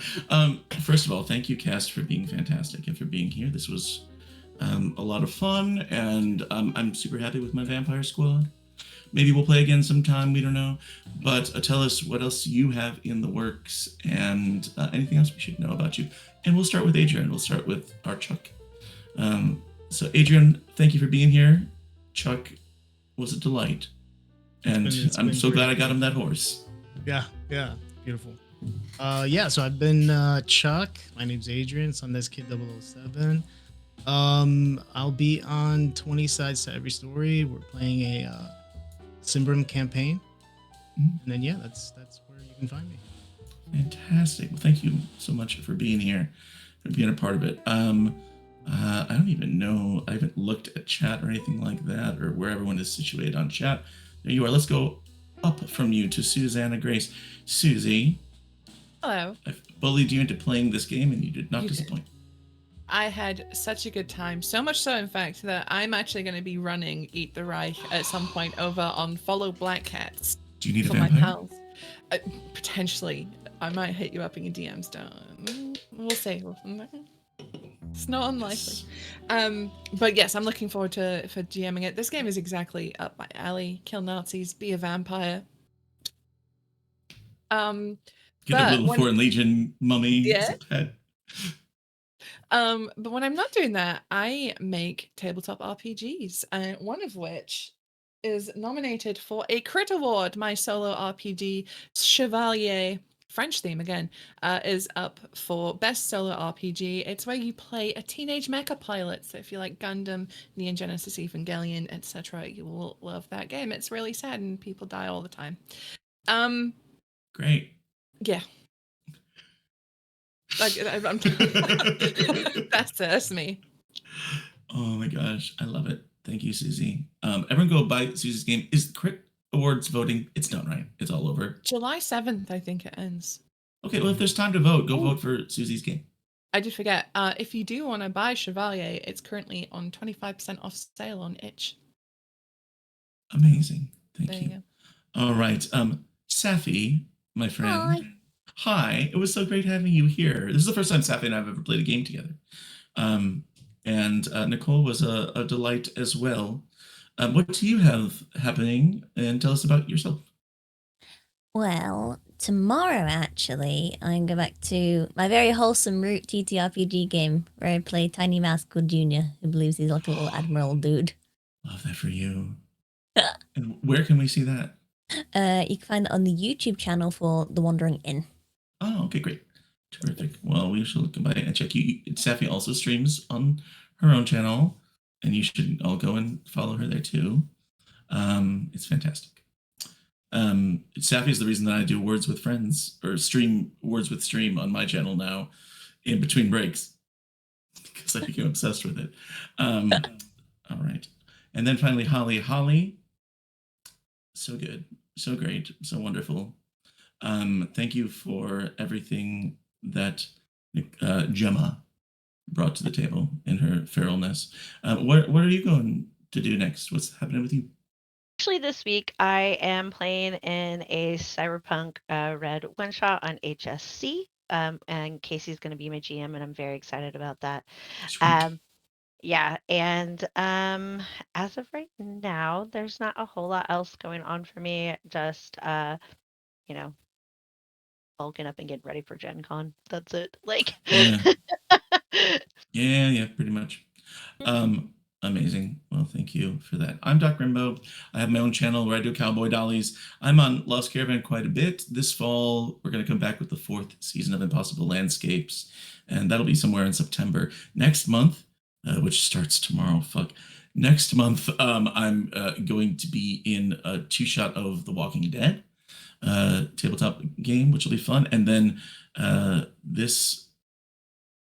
is it September that we're doing Fallout 3? We're doing Winter of Adam. And Susie did some of the art in that too. And I'm going to be there as my Mr. Handy robot named Sir Lance, which is a joke about the game Lancer, which everybody on this channel likes very much. So you should come by and check that out too. But we are going to be doing a raid. We are going to go check out our friends over on the Hype Goblin. And so stick around for that. Come back soon. And until then, war's over. Go home. Bye.